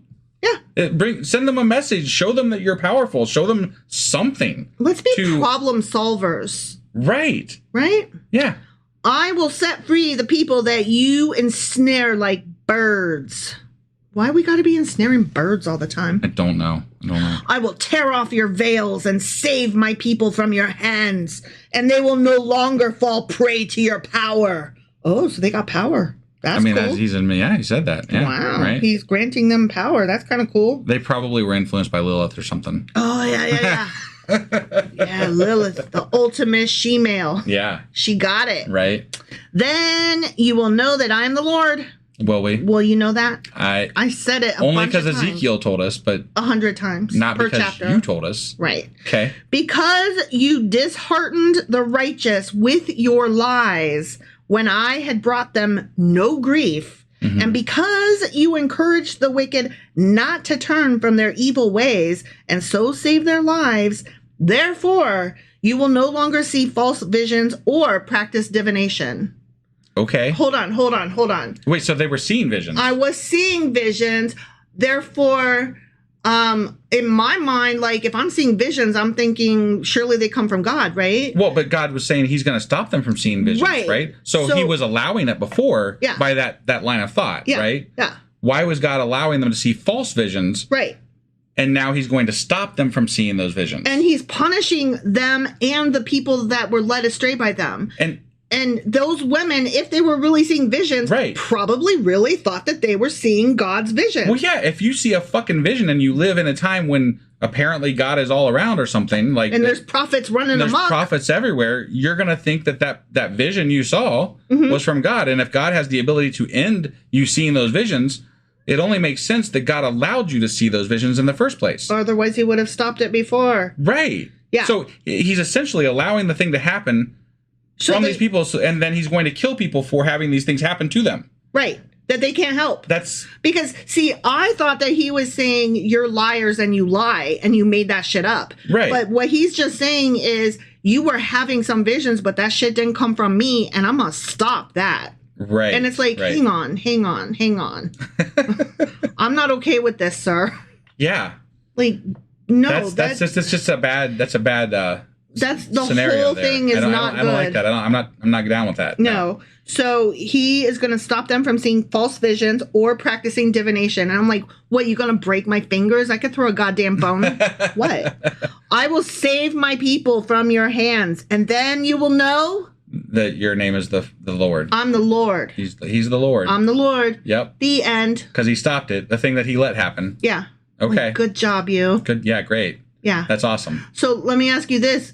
Was it demons? Was it other gods? Was it like, where did those visions come from? I don't know. Sometimes they do lend power to demons in the Bible and say that those things are caused by these outside influences or whatever. I mean, we just literally read about that in our book club on Sunday. Right. But he's claiming the ability to stop it, which means that he, at some level, allowed those things, whether it was him or a demon. Right. He was aware that they were happening. He allowed them to happen. Right. Essentially. Right. What if it was other gods? Like those little minor gods? Those other deities from other places. Ones that sometimes exist and sometimes don't? Right. Yeah. Exactly. Right. So, I don't know. I just feel like these women got a bum rap. I just don't know how when you have one person telling you the correct message versus like 100 other people telling you wrong messages, right? And they're all different. But they all, he's talking about the peaceful message, right? So it corresponds with peace. Yeah. They're telling you a message that corresponds with each other. Yeah. And there's one person saying something counter. Yeah. And he's acting weird and digging holes in walls. And seeing fucking eyeballs on wheelchairs with fucking angels with 4 heads and boxes and like Sphinx that doesn't face. sound like the most fucking reliable source to me. Yeah, I'm gonna go with the ones preaching peace, honestly. Sounds better to me. Yeah. I mean, Jesus did. Right. I mean, I'm not there yet. So we're not spoilers. there yet. We don't know for sure. Right. I've heard that that's the word on the street. The things that I've heard about Jesus is that he's all like into peace and stuff. But I don't know. I've also been told that he's too woke. Got it. So, okay. Well, I guess we'll have to see when we get there. Yeah. Yeah. And obviously, the way people think of Jesus has changed dramatically just over the last 10 years. And even prior to that, over the last several hundred years. Oh, yeah, definitely. Yeah. I mean, I think it's been a constant change over thousands of years. Right. But specifically in our time, in our lifetime. Yeah. It has definitely changed in our lifetime. Dramatically. As to what fearfully that is. Yeah. So. Before, like, Jesus was just kind of weird to me. Like, I didn't get it. Yeah. And over the last 10 years, I am actually, like, scared of having a Jesus conversation with people because they literally don't like their own guy. Sometimes. And they want to shove his boot up your ass or something. Right. And they think that Jesus was not for peace and love and that he was actually for war. Again, it depends on what denomination you're talking about. But I mean, oftentimes when you're talking about like the white nationalist, Republican nutheads. Oftentimes, yes. Yeah. Yeah, for sure. So, yeah. Do you have anything else to go over tonight? Or? No, I'm just ranting at this point. Yeah, all right. So that was Ezekiel chapter 13. Indeed it was. Which means that we will be back tomorrow with Ezekiel chapter 14. All right, we'll see you then. Bye.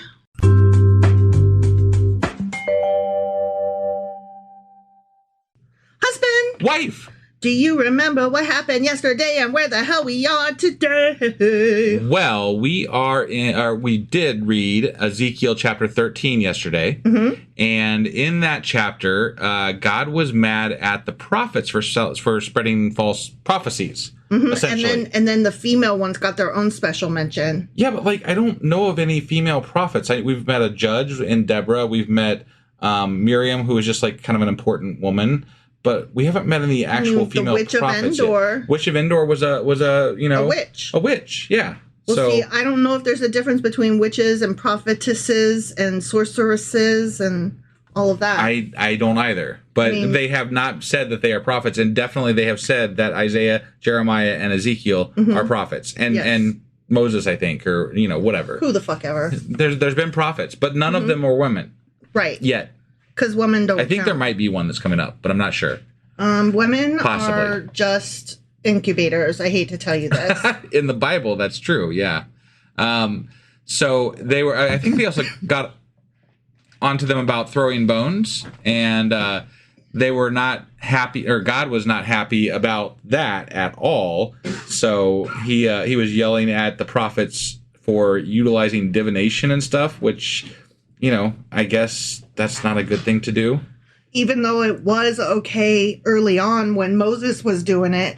Right. Well, Moses and I think up to at least Joshua, because there was definitely divination happening when they were in like Jericho and stuff like that. So it was before the history started. Like once the histories, like the Chronicles and the Kings. Yeah. Yeah. When they were just still in the early stages. Yeah, definitely. So anyway, that was Ezekiel chapter 13. Sure as fuck was. Which means that today we're getting into Ezekiel chapter 14. All right, let's do this. Okie dokie.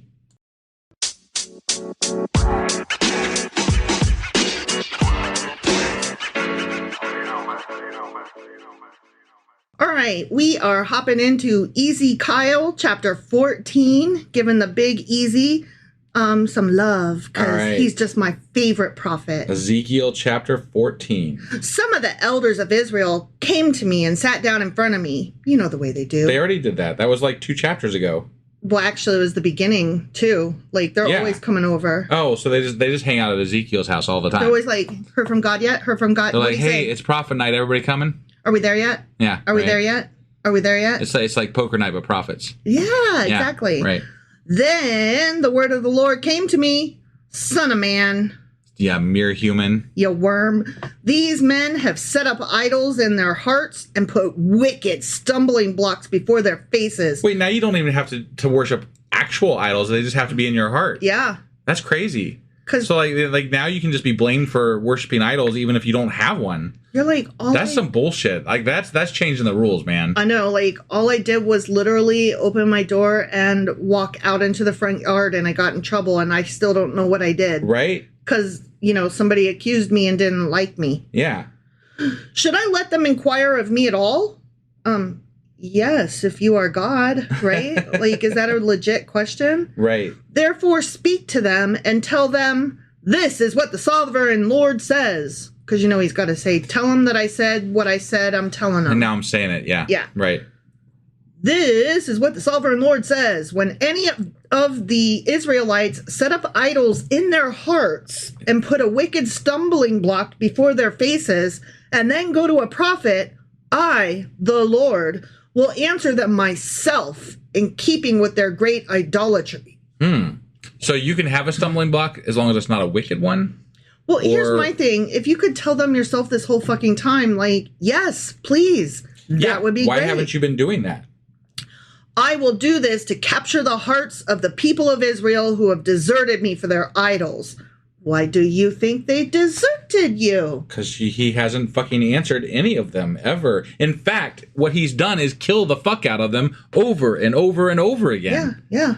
He kills them all the fucking time. Exactly. That's the whole Old Testament. Exactly. Actually, I just saw a movie trailer, and it's for a documentary, and it's the story that basically inspired the story that was the movie Zone of Interest, which was one of last year's Oscar nominees. Okay. And it's about this family who lived right next door to Auschwitz, but they were just this normal upper class family. And it was just this odd juxtaposition of right next door, on the other side of the wall, Jews were literally being executed, gassed to death and stuff. And so that's what the movie's about. And then the documentary is showing the actual people in the story. And the commandant's son is coming to meet some of the Jewish people who were part of the story. Okay. Impacted by what was happening. Yeah. And one of the ladies, the Jewish lady, says, we're God's chosen people. He keeps choosing us. I wish he would choose somebody else. Right? Yeah. I know that was a long-winded story to get there, but I just, I heard that quote stuck with me. I really wish he would choose somebody else. Yeah. I mean, I have to admit, if I was Jewish and, in these times for sure, and definitely I can see how that relates to the Holocaust and everything too. Mm-hmm. But I would definitely be yeah, God, just back the fuck off, man. Stop choosing me. We don't need this much interaction with you, didn't ask for all this. Yeah, this sucks. Therefore, continues God, say to the people of Israel, this is what the sovereign Lord says. Repent! Turn from your idols and renounce all your detestable practices. When any of the Israelites or any foreigner residing in Israel separate themselves from me and set up idols in their hearts and put a wicked stumbling block before their faces, and then go to a prophet to inquire of me, I, the Lord, will answer them myself. Okay, you said that. And right? That's great. You should have been doing that all the fuck along. Right? Why haven't you been? Why do you need prophets to tell people who you are and what you want? If you can apparently talk to them any fucking time you want. Psst, go tell them. Psst, psst, tell them what I said. Hey, tell so-and-so that I said this. Right. I will set my face against them and make them an example and a byword. I will remove them from my people. Then you will know that my name is the fucking Lord. That I am the Lord. That's right. Yeah. And if the prophet is enticed to utter a prophecy, I, the Lord, have enticed that prophet, and I will stretch out my hand against him and destroy him from among my people Israel. Hold on, what? He's coming after the bad prophets.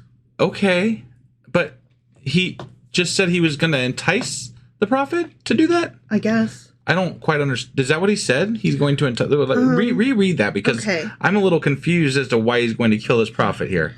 And if the prophet, the one that's giving false prophets in my name, is enticed to utter a prophecy, so a false prophecy. Okay. I, the Lord, have enticed that prophet, and I will stretch out my hand against him and destroy him from among my people Israel. But he just said right there that he was the one that enticed them. I honestly don't understand the use of that word in that sentence. I mean, you could read it to say that he prompted them to offer that false prophecy. Oh, to the person. Oh, to that person, and then because they had false idols. So he's okay. I get what he's saying. Okay, like last week he was talking about false prophets, right? Yeah. Or not last week, yesterday. Yeah. He was talking to the false prophets and saying, "I'm going to get you."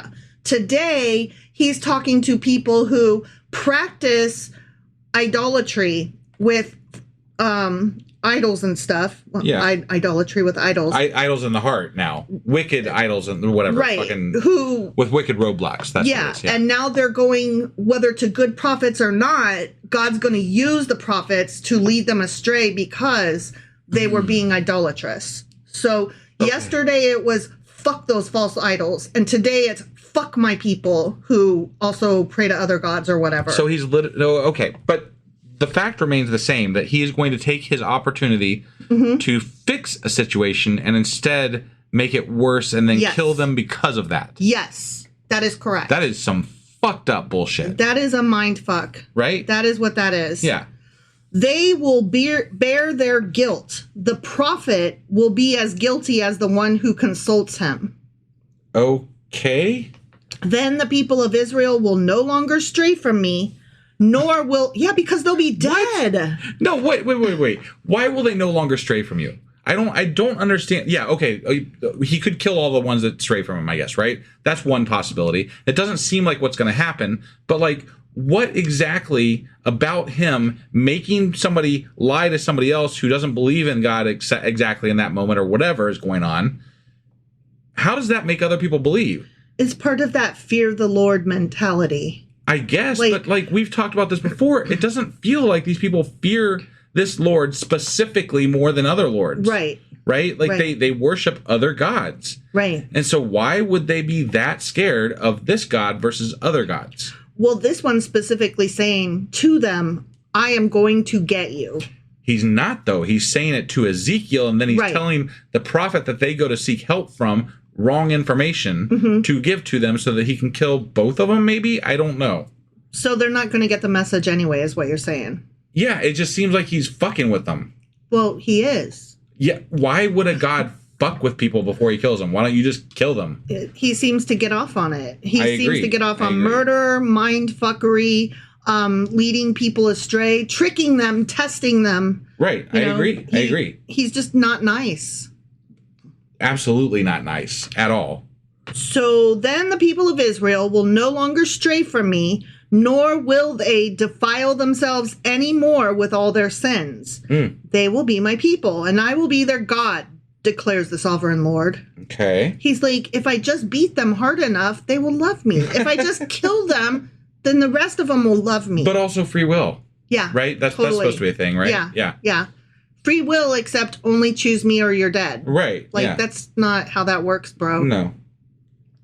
The word of the Lord came to me, Ezekiel. Okay. Right. Son of man. You mere human. You worm. If a country sins against me by being unfaithful, and I stretch out my hand against it to cut off its food supply and send famine upon it and kill its people and their animals. Jesus Christ. You know, as you do. Even if these three men, Noah, Daniel, and Job, were in it, they could save only themselves by their righteousness, declares the sovereign Lord. So, okay. So even if these three guys, one of whom we haven't even got to yet because he's a prophet, I think he's in the next book that we're going to read. So even if these three guys were in this city, I would still fuck that city up. I'd let them three go. But why them? What? I don't. There is no point. There's no. There are children in that city. There are newborns in that city. There are people who don't necessarily probably spend a lot of time worrying about gods, but live a decent life. Yeah. Those people are all in that city, and he kills them all. Yeah. Because he's a petty shit. And he's just like, yeah, that's what I'm doing, except for those three guys, because those are my guys. You know, I'll let my guys go. I think you understand the situation, husband. I think you get it. It makes me angry how little regard God has for human life. Yeah. Like, he does not give a fuck. Right. At all. Right. And it bothers me because I feel like a lot of this mentality is trickling into what is now mainstream right-wing Christianity. Yeah. And it is dangerous thinking. It is dangerous ideas that you associate with this God that you believe in. Mm-hmm. And it allows you to just have absolute disdain and very little worth attached to humans. If you can justify everything that the God of the Bible has done, then you can justify any of your behavior. Right. So, and that's why I don't like this. Like, I feel like this is a big reason why we wanted to read the Bible, right? I know the most popular section is when we get to the New Testament. That's going to be where everybody's going to be bitching at us for getting it wrong, and we're going to be torn apart for having everything. We didn't read it correctly. We didn't understand it correctly. Our hearts weren't open, whatever. And we came in with an agenda. Yeah, we came in with an agenda. I can't wait for that one. But I feel like the part that is actually influencing a lot of the politics in our country today, right now, is from the Old Testament that's trickling back into Christianity more and more every year. Yes. Because they love the fire and brimstone. They love the hate that goes against different people that aren't part of their group, right? Right. And that's what's in the Old Testament. Yeah. Now, most Christians will tell you that God is forgiveness. God is this good thing, right, over here. Yeah. Jesus is love. Jesus wants us to forgive each other and try to grow as a person, whatever. But generally, depending on what group you're talking about, that only goes so far as the group that you have in your church right then. Yeah. Because they don't take that idea any further out than that. After that, it's fire and brimstone and fuck y'all. It's like they have a wall around their church building, and they're like, of course Jesus is love, but I did bring my gun to shoot all the people who try to come into this building who are not part of my tribe. Right, right. Like, okay, you're gross. Yeah. Yeah. Much like your God. Your God is gross. You're gross. Stop. Yeah. Just fucking stop. Exactly. Okay, so God is continuing. Yeah. Or if I send wild beasts through that country and they leave it... I choked because it says leave it childless. If I send wild beasts through that country and they leave it childless... So, like, the beasts are going to eat the children. Is that what we're getting at here? And it becomes so desolate that no one can pass through it because of the beasts. As surely as I live, declares the sovereign Lord, even if these 3 men were in it, they could not save their own sons or daughters. Fuck those kids. Wow. So now not only are we are specifically targeting people that have children who have no choice but to do the thing that they are actually punished if they go against their parents according to the Bible. And now they're being punished for doing that. Doing whatever their parents tell them to do. They're just fucking children. God is just fill in the blank with whatever horrible thing you can think of and go further than dick. Okay? Because God is that. Whatever that next level is, whatever the next level above a fucking dick is. Well, actually, maybe like 3 or 4 levels above that. 3 or 4 He's dicks? a fucking asshole. He's a dick. He's a fuckhead. He's a... Fuck God. So mad. Yeah, no, he's killing kids with wild animals. Like, how fucking disturbing is that imagery? It's awful. Right. And people read this shit. This and they're like, yeah, God. Go team God. Yeah. And I'm like, he's killing fucking kids. Right. Fuck you. Fuck you. Yeah, no, I can't argue that at all. I mean, our tagline kind of between me and you is God's a dick. Right, and, you know, that isn't strong enough anymore. No, not for this. No, fuck that. They alone, those 3 dudes, would be saved, but the land would be desolate. Okay, so he's presenting examples of, even then I would still not step in. I would still fuck that shit up. Yeah, sure. Okay. Or if I bring a sword against that country and say, let the sword pass throughout the land and I kill its people and their animals. So even kittens and whatever. Are we just like having dreams about how many different ways we can murder people? And animals now. Because this is crazy. Yeah. This is fucking crazy. It's grotesque. Yeah. As surely as I live, declares the sovereign Lord, Even if these 3 men were in it, they could not save their own sons I don't or daughters. give a fuck about these 3 men. They can fuck off. You're killing people, and saying that you'll save these 3 fucks doesn't mean 2... whatever. Fuck this shit. Oh my God. God is a dick. This is fucking bullshit. This is fucking bullshit. You haven't been this worked up in a while. No, he's killing. They're fantasizing. This is a human being fantasizing about killing people in a multitude of different ways. And this is a Bible that they tell kids. This is the good Lord. This is the good book. He is fantasizing about murder, mass murder in this book. Holy shit. Fuck that. Yeah. And this isn't even murdering enemies. This is murdering his own people. Right. Yeah. Like, imagine the fever dreams they're having about people who aren't his. Right? I'm sorry. I know I'm going off here. I think I finally hit a breaking point because, like, it's been murder. Yeah, the whole time. The whole way through. It's murder all the way down, you know? Yeah. But in this chapter specifically, it's literally just been like a list of different ways to murder people. And I'm like, okay, enough is enough, guys. Like, I can only let slide so much murder fantasy here. And this has gone way too far. Okay. Husband has broke. That's all. Husband broke. I broke. I'm sorry. I mean, you made it over halfway through the Old Testament before you broke. So, you know, good on you. Yeah, right. Good on you. So anyway, they alone would be saved. Okay. Yeah. Or, here we go. We got more. Wait, Ready? We got another one. Yeah. Okay. If I send a plague into that land and pour out my wrath on it through bloodshed, killing its people and their animals, as surely as I live, declares the sovereign Lord, even if Noah, Daniel, and Job were in it, they could save neither son nor daughter. They would only save themselves by their righteousness. Who are those guys again? Noah, Daniel, and who? Job. Okay, fuck Noah, Daniel, and Job. Yeah, honestly. I don't. Fuck them. Yeah. Why do they get a pass? Honestly? God's giving those 3 guys a pass, and he's killing everybody else. So I don't care who you are. I don't care what you did. Fuck you. You're killing kids and kittens. Fuck off. Right. Honestly. Yeah. I'm a little. This chapter is really pissing me off. I noticed. For this is what the sovereign Lord says. How much worse will it be when I send against Jerusalem my 4 dreadful judgments, sword and famine and wild beasts and plague, to kill its men and their animals. Yet there will be some survivors, sons and daughters, who will be brought out of it. So not all the kids, just most of them. I'm gonna save some of them. Just most of them. But I thought he couldn't save anybody. He just got done saying he couldn't save anybody like 4 times. Yeah. Through 4 fantasies of killing people. So. I mean, we whatever. still got the Canaanites alive, and he was supposed to have wiped them out in full like 100 times over. Yeah. They will come to you, and when you see their conduct and their actions, you will be consoled regarding the disaster I have brought on Jerusalem. Every disaster I have brought on it.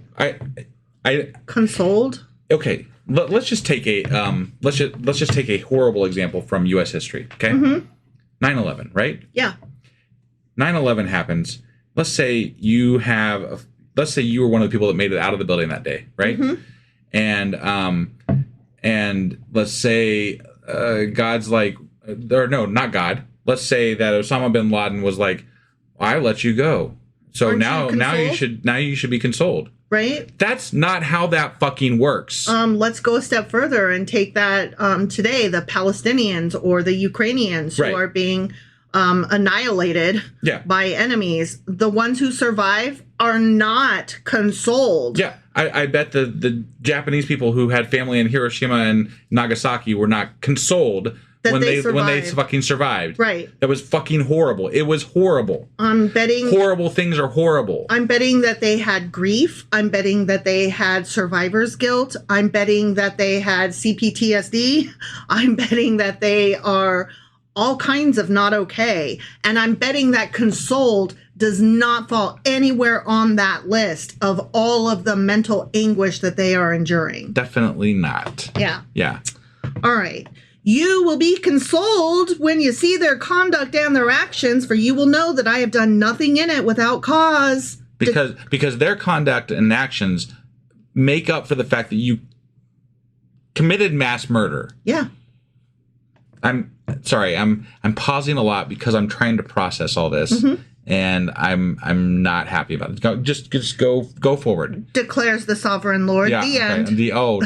That's Yeah, the okay. yeah. I'm glad that was the end. I don't know if I could have taken much more of that chapter. I mean, isn't genocide fun? We love a good genocide, don't we? No, it is not. No.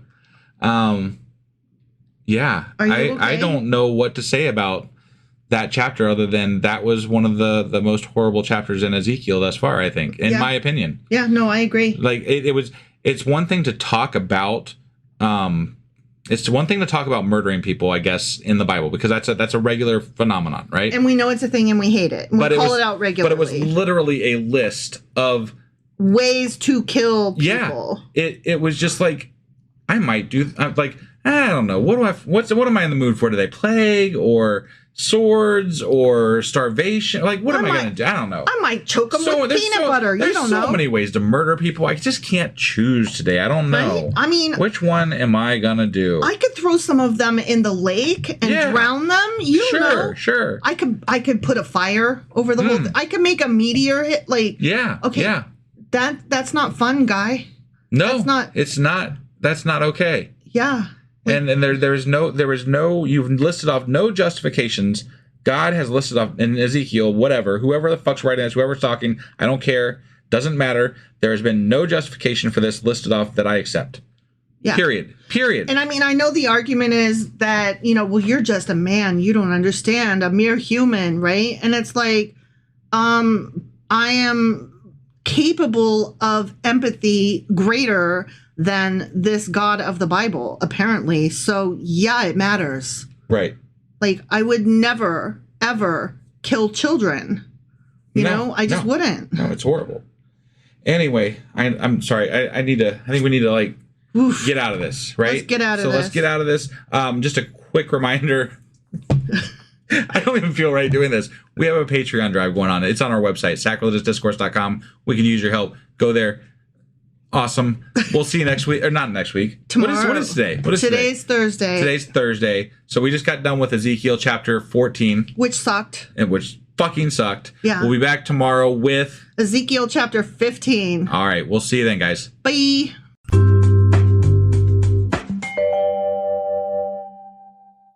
Husband. Wife. Do you remember what happened yesterday? Well, yesterday was Ezekiel chapter 14. Sure as fuck was. And in that chapter, God was basically dreaming about all the different ways that he could kill Israelites. And in that episode, husband was responding to all those ways with every fiber of anger in his being. I really was, because it's people read this book and they say their God is good. They say their God is the righteous, correct version of what humanity should be. Right. This God, this God, the God that they worship, is literally dreaming, listing off ways in which he might kill mass amounts of people. And specifically, he's fine with killing off kids. Right. He specifically says that. Yeah. And animals, he's very excited about that. And he's like, let's do this thing. Yeah, I'm not okay with a God that thinks that planning mass murder is a viable pastime. Viable pastime. I'm just saying, it just doesn't work for me at all. I can't imagine why not. Right. No, yeah.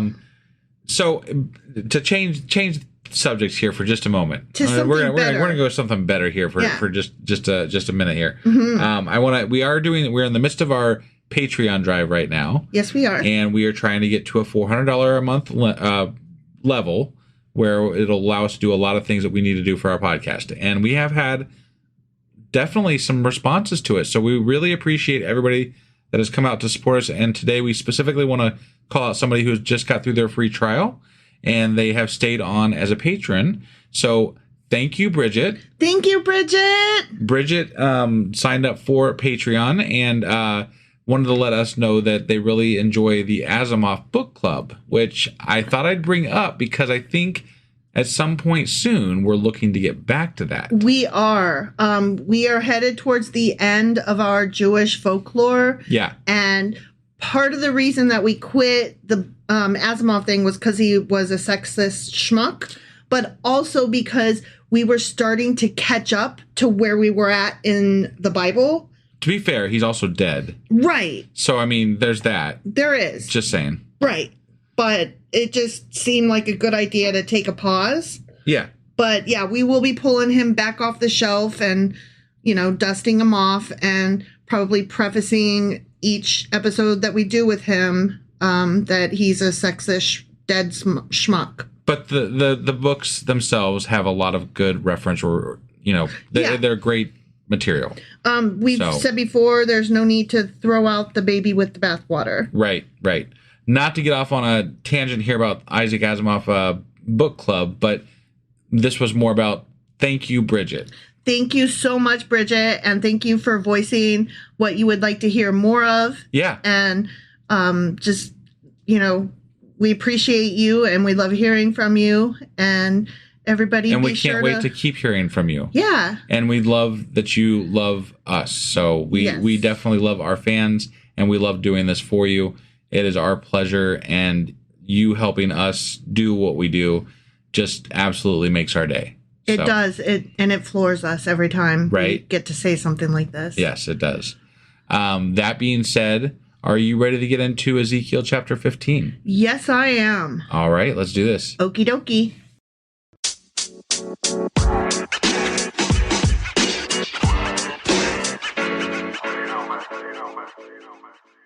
All right, we are going to jump into Ezekiel chapter 15. All right, Ezekiel chapter 15. Let's see what EZK got to say to us today. Let's do it. The word of the Lord came to me. Again? Yeah. Oh, I mean, every chapter. It's every chapter. All right, so this is God talking now. Yeah. Okay. Son of man. Yeah, mere human. You worm. How is the wood of a vine different from that of a branch from any of the trees in the forest?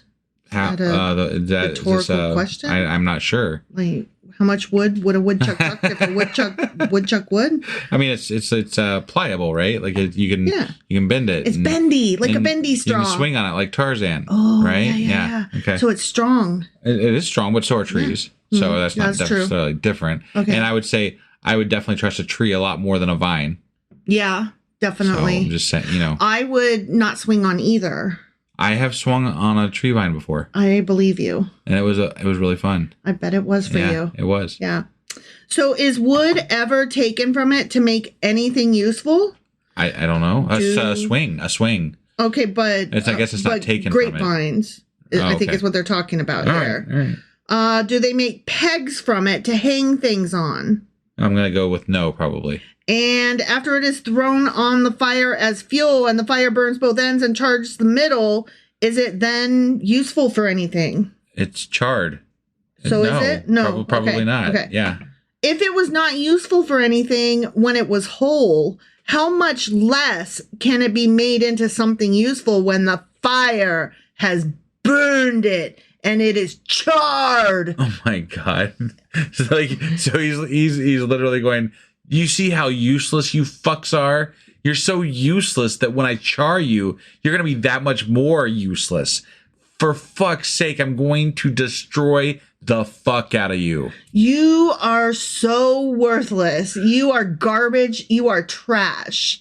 And now I'm going to burn you like yesterday's fish sandwich. They love telling these people how much God, apparently, whoever the fuck wrote this, whatever the fuck this is, love telling other human beings how much they fucking suck and how hard and how bad and how much they're gonna die. But you know what really, really sucks about this is not just that the person that wrote this loves telling them how much they suck. What really is sad about this is how much the people on the receiving end love and swallow that message. Like they internalize, I do suck. But okay, I'm going to push back on that just a little bit because like I feel like when I have been to church, right? and you're sitting there listening to the pastor or preacher or whoever talk to you about whatever you're learning that day, right? Mm-hmm. It's usually some message that they have deemed appropriate to share with the group, right? Mm-hmm. The congregation. The congregation, yeah. Mm-hmm. And there's usually a message in it that they will teach you what that message is after they get done reading the section, right? Uh-huh. Uh-huh. So most people that I have ever known, it feels like they don't really even listen to the part that's read about the Bible, right? Yeah, they just want the lesson part. They want the lesson part. Yeah. They want the part that their pastor or preacher or whatever tells them at the end and says, this is what you're supposed to take from that. Yeah. You know? Yeah. And so by doing so, it allows everybody who is going to church to cherry pick. Right. Whatever their pastor, preacher, whatever person tells them, that is what the gospel is. You know? Right. I was referring more to the fact that when this was first all put together, like the people that were listening to this were like, we do suck. We are mere humans. We are worms. Oh, okay. You know what I mean? Yeah. And God is great and we are trash. Okay. And it's like, I'm sad that you really feel that way about yourself. Like, self-esteem is hard, you know, self-love, finding a way to be happy in your own skin, right? Right. Finding a way to reconcile your flaws with your hopes and dreams and your regrets and your wishes to be a better person and all that, right? Right. It's hard to find that middle ground and just take care of you. Yeah. And this is like, you shouldn't because you suck. Yeah. And it's like, ouch. Right. Yeah. Like this, if I had grown up with this kind of message, like, trigger warning here, because I'm about to say something like dark and deep, but because of my mental health issues and the deep depressions that I have suffered prior to medication, if I had grown up listening to this kind of thing, I probably would not be here today.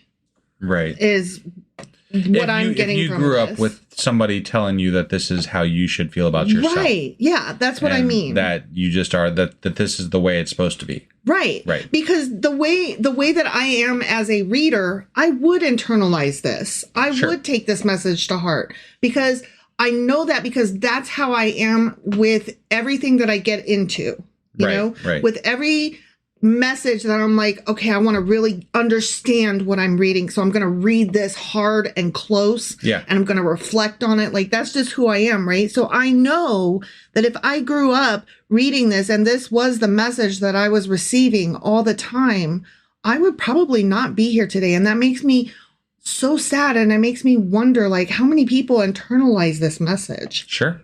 I'm here to tell you, you don't suck, y'all. Right. You know? Yeah. All right, sorry, way off topic. Therefore, this is what the sovereign Lord says. Okay. Some more. Okay. So, yeah.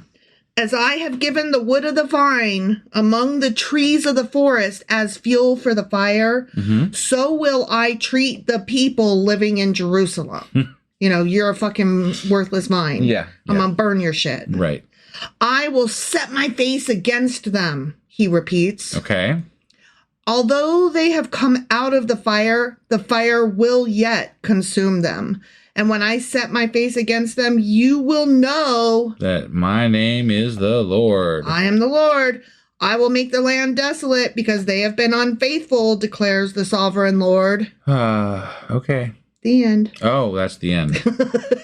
Okay. You look so tired and put out over this. Well, no, I mean, I knew that we were in for a little bit of I assumed we were in for a little bit of a follow-up after that last chapter, right? Yeah.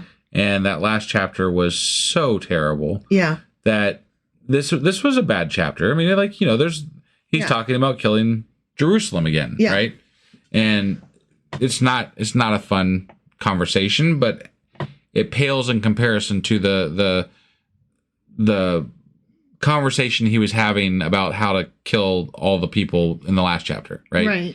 So I guess I'm just a little bit like, okay, God's God's doing it again. He's got his hate on for you some more. And yes, I could go off and get very angry again, and I am very angry. But it would be the same words. It would be the same thing. Tonight you're just tired. I am a little bit tired tonight too. So I if I sound a little bit like kind of off, I apologize, guys. No, I don't know. I've had a long day, so I don't feel like you're tired in general. That's not what I meant. And I mean, you are because you work hard. You can see my face. So. Yeah. You got the hangdog eyes.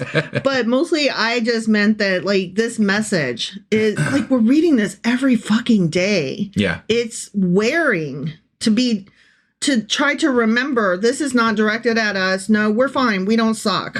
Well, yeah. And no, it also disturbs me personally a little bit because I'm not able to get as worked up as I want to be about the things that are terrible in here sometimes. Right. Because we just finished talking about a fever dream of killing multitudes of people multiple different ways in the last chapter, right? Like that's fucking horrible. The shock value is wearing off because there's so much that's shocking or tragic or horrendous that like if we got mad and worked up and yelled and hollered and just went off every single time, like it would get old probably, you know, like I mean people would say, well, you can't get that angry about it all. I mean, like, why are you guys angry every single episode? I'm like, well, because God's kind of a dick every single episode, guys. Yeah. You know, I mean, he just is. He's terrible. He's fucking horrible. It's like asking a person who's being abused by their spouse, why are you always so mad at that person? Like, well, you're right. Today, I didn't get punched in the eye. Today, I merely got called a worthless piece of shit. So you're right. Yeah. You know, comparatively speaking, I suppose I should be happy and grateful, ? Like, that's what this feels like. It feels like it's trying to wear you down so that you accept abuse. Well, I mean, I think ultimately that's part of it. You're supposed to fear and grovel before God and worship him and without question. And, you know, there is definitely an element of being subservient and beneath God, right? I mean, like, even in the wording they use by calling them Son of Man and things like that. Right.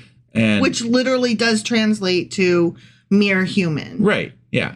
I mean, the whole thing is about subservience to God, right? And just accepting your role and being less than. And it's just a terrible fucking message. Right. It's a terrible message, even just at the highest levels of it with regard to how you should view your self-worth.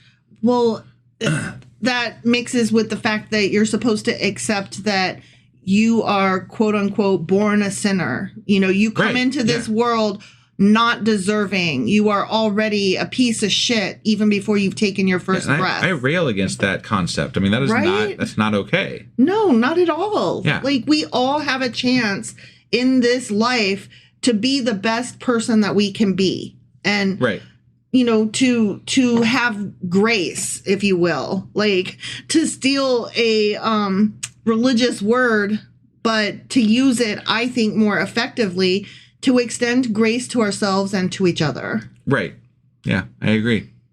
Well, so that was Ezekiel chapter 15. Sure as fuck was. Which means that tomorrow is Saturday, and we will be back with Q&A Saturday. And then on Sunday, we'll be doing a Patreon.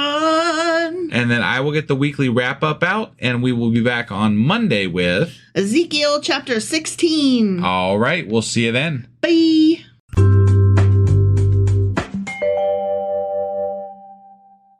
Husband. Wife. Do you know what today is? Well, today is Saturday, which means that we're doing Q&A Saturday. And what are we Qing and Aing today? We had a couple of questions, basically from Ezekiel chapters 11 and 12. We're covering chapters 11 through 15. Okay. But the specifically questions that we had came from those two chapters. Okay. All right. So that's what we'll be talking about today. Awesome. I just wanted to touch base real quick here while we're on here in the intro and just say that I haven't announced everybody yet because we still have messages pending and different things like that. But we've had some multiple people jump onto our Patreon drive, and some of them are still in their free trial, and some of them I'm waiting on responses to. what I had sent them, but thank you guys for responding to what we're trying to do here. Yes, definitely. Really, really appreciate you. And we will get those shout-outs done. They are going to be usually during our normal run of the week. So they'll be coming up here in the next week or two. So just bear with us on that stuff. But just a short thank you. So thank you. Yes, definitely. Thank you from the bottom of our cold little godless hearts. We are so grateful. That being said, we still are quite a ways away from our goal. So if you do have the ability to give us $1 or $2 a month, definitely hop over to our website, sacrilegiousdiscourse.com, and click on the link there where we're tracking the drive, and it'll take you right to our Patreon, and you can sign up right there and help us out. Yep. That being said, are you ready to get into this Q&A, wife? I sure as fuck am. All right, let's do this. Okie dokie.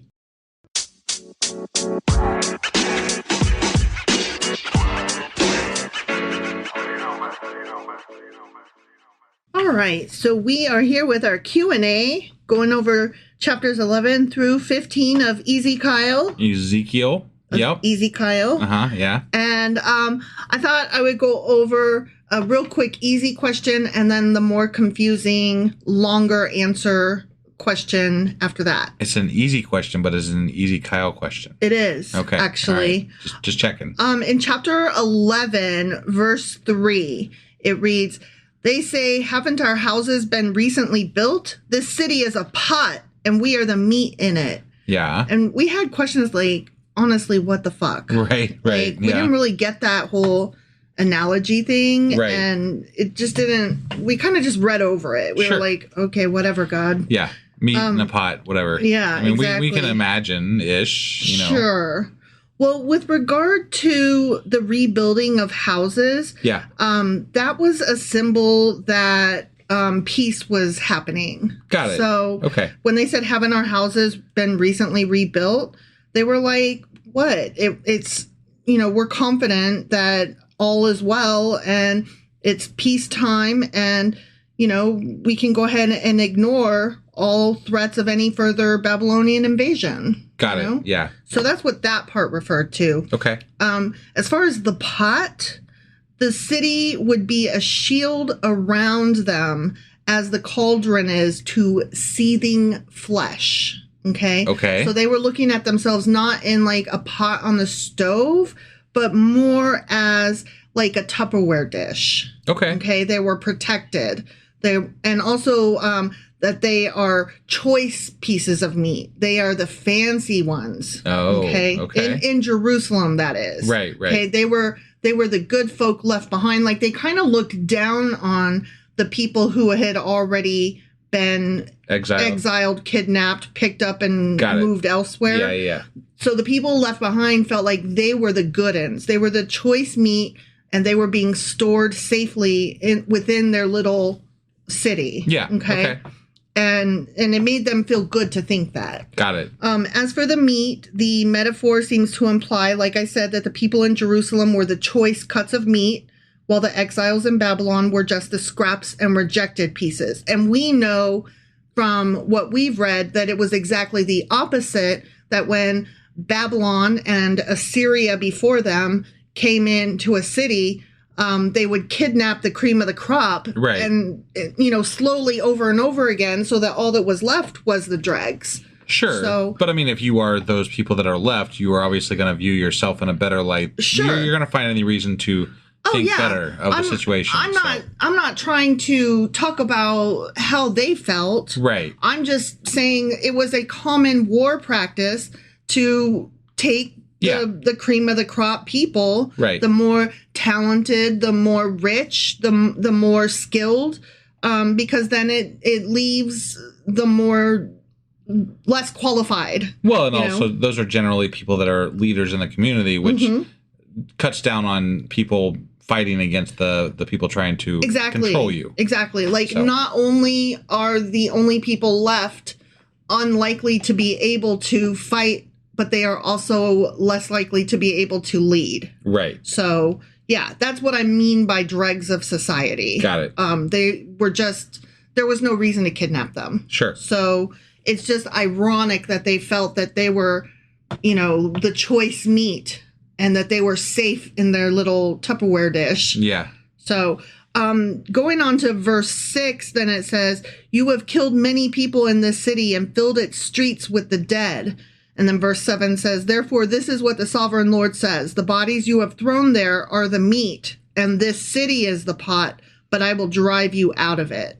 And that means Jerusalem is no longer a crock in which the food is securely stored. Sorry. Right, yeah. That was my dyslexia acting up. Yep. Instead, she is now a pot over the fire in which the meat is being cooked. Got it. So now she's that pot. She's not the Tupperware dish anymore, unless you're talking about putting your Tupperware dish in the microwave. Right. Which, that could be a thing. Yeah. But regardless, Jerusalem is not going to be a protection for them anymore. And God is going to scatter the people. Okay. So we just had some kind of questions about that, and we're like a little... Just clarifying, basically. Yeah, I wouldn't say we were confused. It just seemed like an odd thing to say. Yeah. So that's what that meant. Okay. Okay, now moving on to chapter 12. Yeah.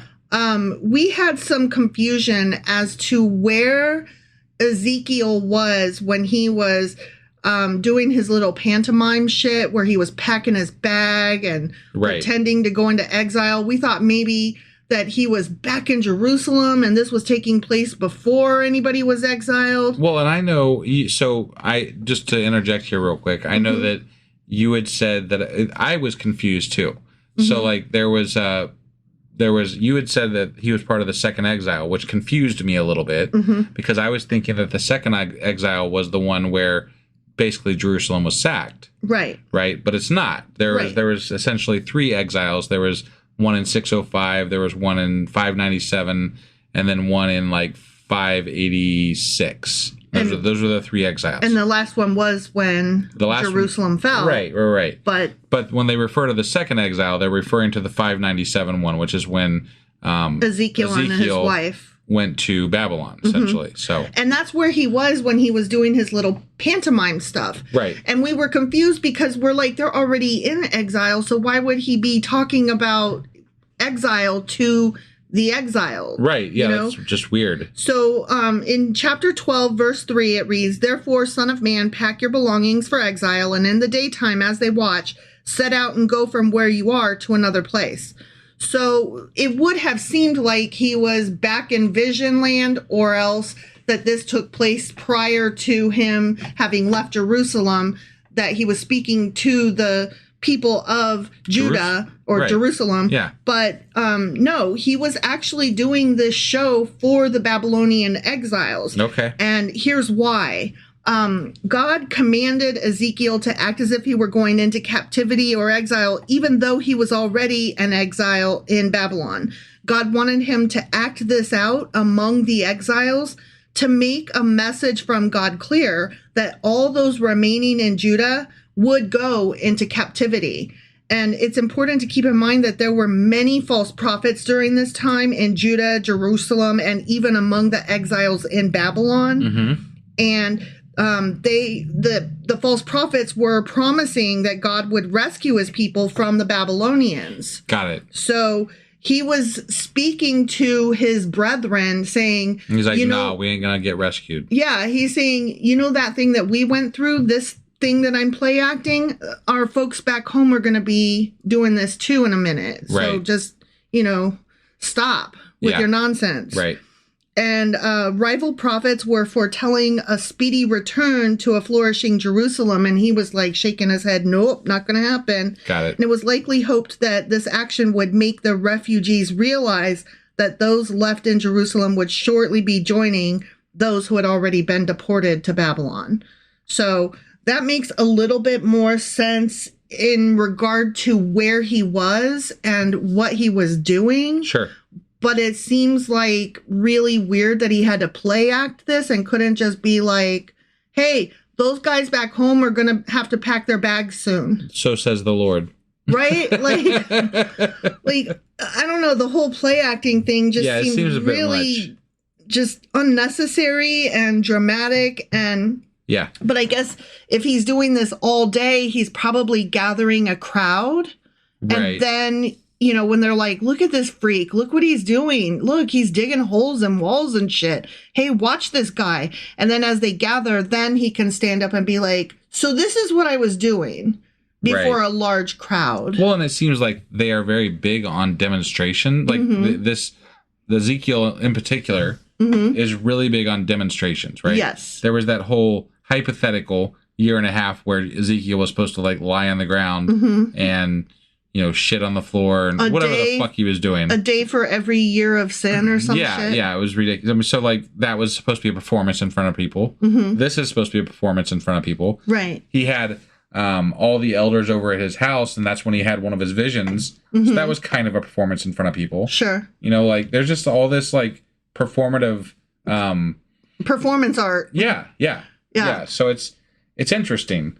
And also the stories in Ezekiel are very fantastical also. Yes. So it seems almost like it's almost try hard. Like it's really everything's over the top. It's a lot. Yeah. It is a lot. Ezekiel is a lot. I will say that. Yeah. And I feel like maybe it was more about shock and awe to really capture the imagination of the people that he was talking to than it is about the truth of what he hypothetically was hearing from God. Right. Like I would expect this play acting show from earlier cultures who were still developing language. Right. But to find that these people are capable of using words, they're at the point where they're writing shit down, but still they're like, I'm going to pantomime eating instead of just saying the words, I'm hungry. Right. Like, what?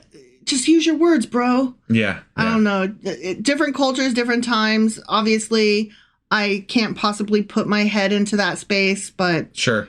So that's what that was about. Okay. Was that all the cues that were in today? That I ate all the cues that we had. You ate all the cues. Okay. Well, this was a short episode today. It was. All right. Well... Hopefully I cleared up any confusion that we might have had. I think that helped out a lot. Like, I was confused, like I said, about the timeline. How many exiles there were. Yeah. Because I thought there was only really 2 that they were counting, and there are 3. So that was a bit confusing for me, and I think that's where I got hung up throughout the week. So, but yeah, that definitely clears up some stuff. And so that being said, we'll be back tomorrow with our Patreon. Right, and then I will get the weekly wrap up out.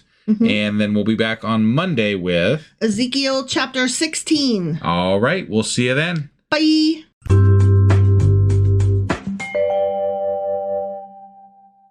Husband. Wife. Do you know what we're doing today? Well, today is not Sunday, but we are doing this on a Monday, which is Memorial Day weekend. So that means that today is kind of, sort of, still Patreon. That's right. And what are we Patreoning today? Well, let me ask you a question first. Okay. Would you rather be alone in the woods with a man or a bear? Well, I think that's an unfair question for me because I'm a man. Still. So, I mean, technically, I could be alone with myself, and I'd rather see me than a bear, but I know that that's not the point of the question. So, I think that this is a better question for you. I would always choose the bear. Fair enough. For more than one reason, right, some of which don't even pertain to what this debate is about. But I thought that's what we would discuss today.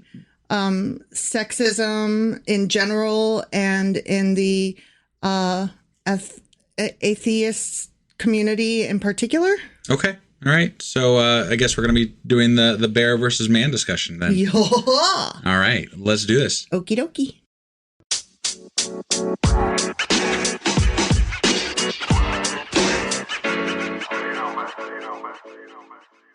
Okay, so we are going to talk about the man or bear question. Okay.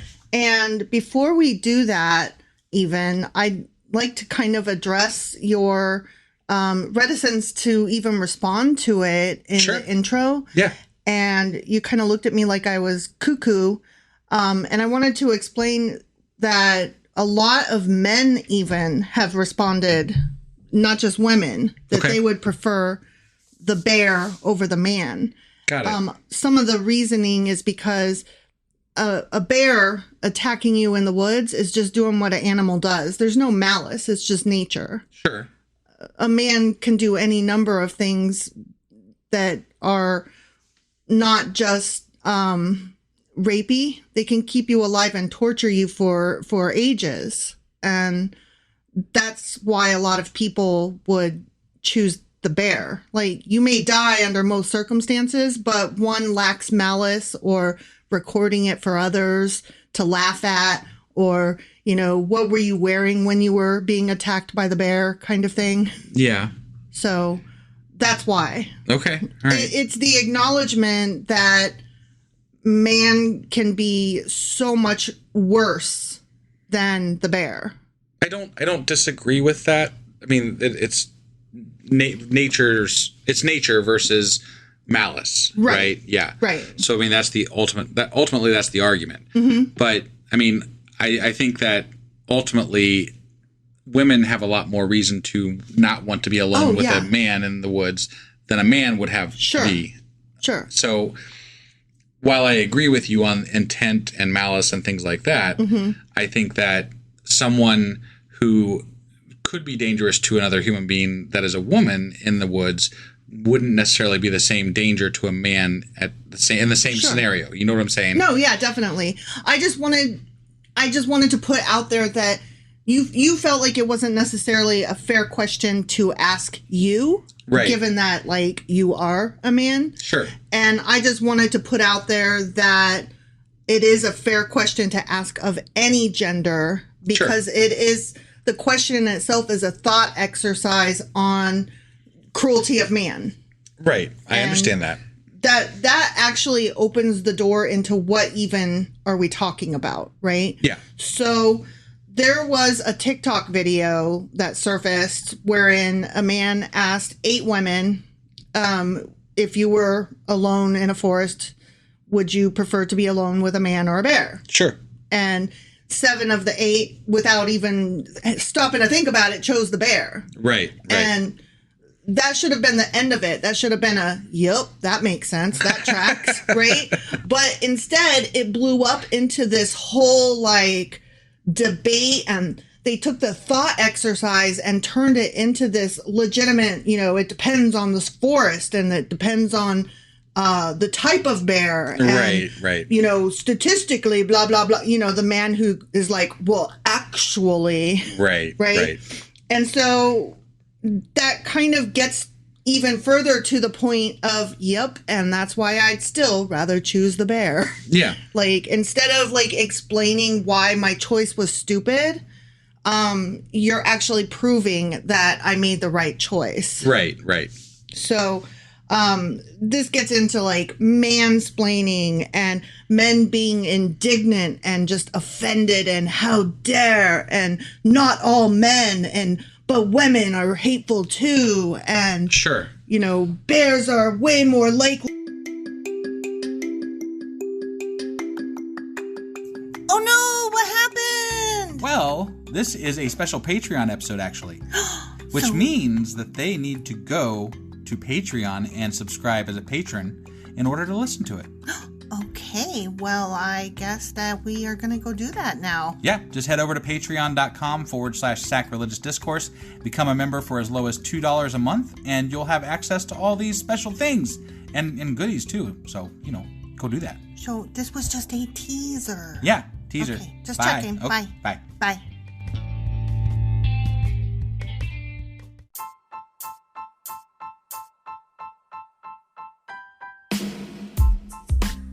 Hey, wife, I guess that's the end? But husband, that's just sad. It doesn't have to be. We are on lots of social media platforms like Twitter.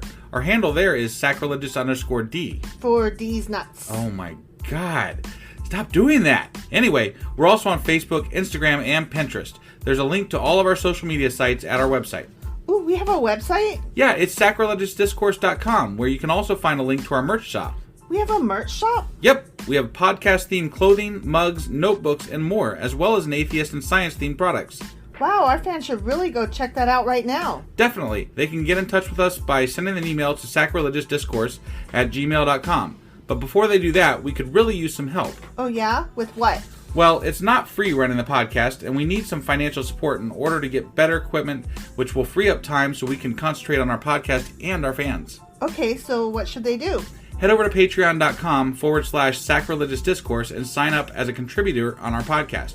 Supporters there receive additional bi-weekly episodes that we record just for our Patreon members for as little as $2 a month.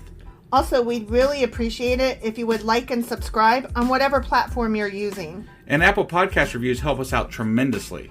Like and subscribe, leave an Apple review, join us on Twitter, support us on Patreon. That's a lot of instructions. Don't forget to say thanks. Thanks. Okay, bye.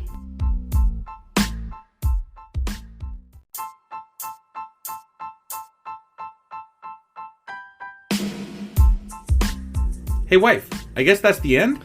But husband, that's just sad. It doesn't have to be. We are on lots of social media platforms like Twitter. Our handle there is sacrilegious_D. For D's nuts. Oh my god. Stop doing that. Anyway, we're also on Facebook, Instagram, and Pinterest. There's a link to all of our social media sites at our website. Ooh, we have a website? Yeah, it's sacrilegiousdiscourse.com, where you can also find a link to our merch shop. We have a merch shop? Yep, we have podcast-themed clothing, mugs, notebooks, and more, as well as an atheist and science-themed products. Wow, our fans should really go check that out right now. Definitely. They can get in touch with us by sending an email to sacrilegiousdiscourse@gmail.com. But before they do that, we could really use some help. Oh yeah? With what? Well, it's not free running the podcast, and we need some financial support in order to get better equipment, which will free up time so we can concentrate on our podcast and our fans. Okay, so what should they do? Head over to patreon.com/sacrilegious discourse and sign up as a contributor on our podcast. Supporters there receive additional bi-weekly episodes that we record just for our Patreon members for as little as $2 a month. Also, we'd really appreciate it if you would like and subscribe on whatever platform you're using. And Apple Podcast reviews help us out tremendously. Like and subscribe, leave an Apple review, join us on Twitter, support us on Patreon. That's a lot of instructions. Don't forget to say thanks. Thanks. Okay, bye.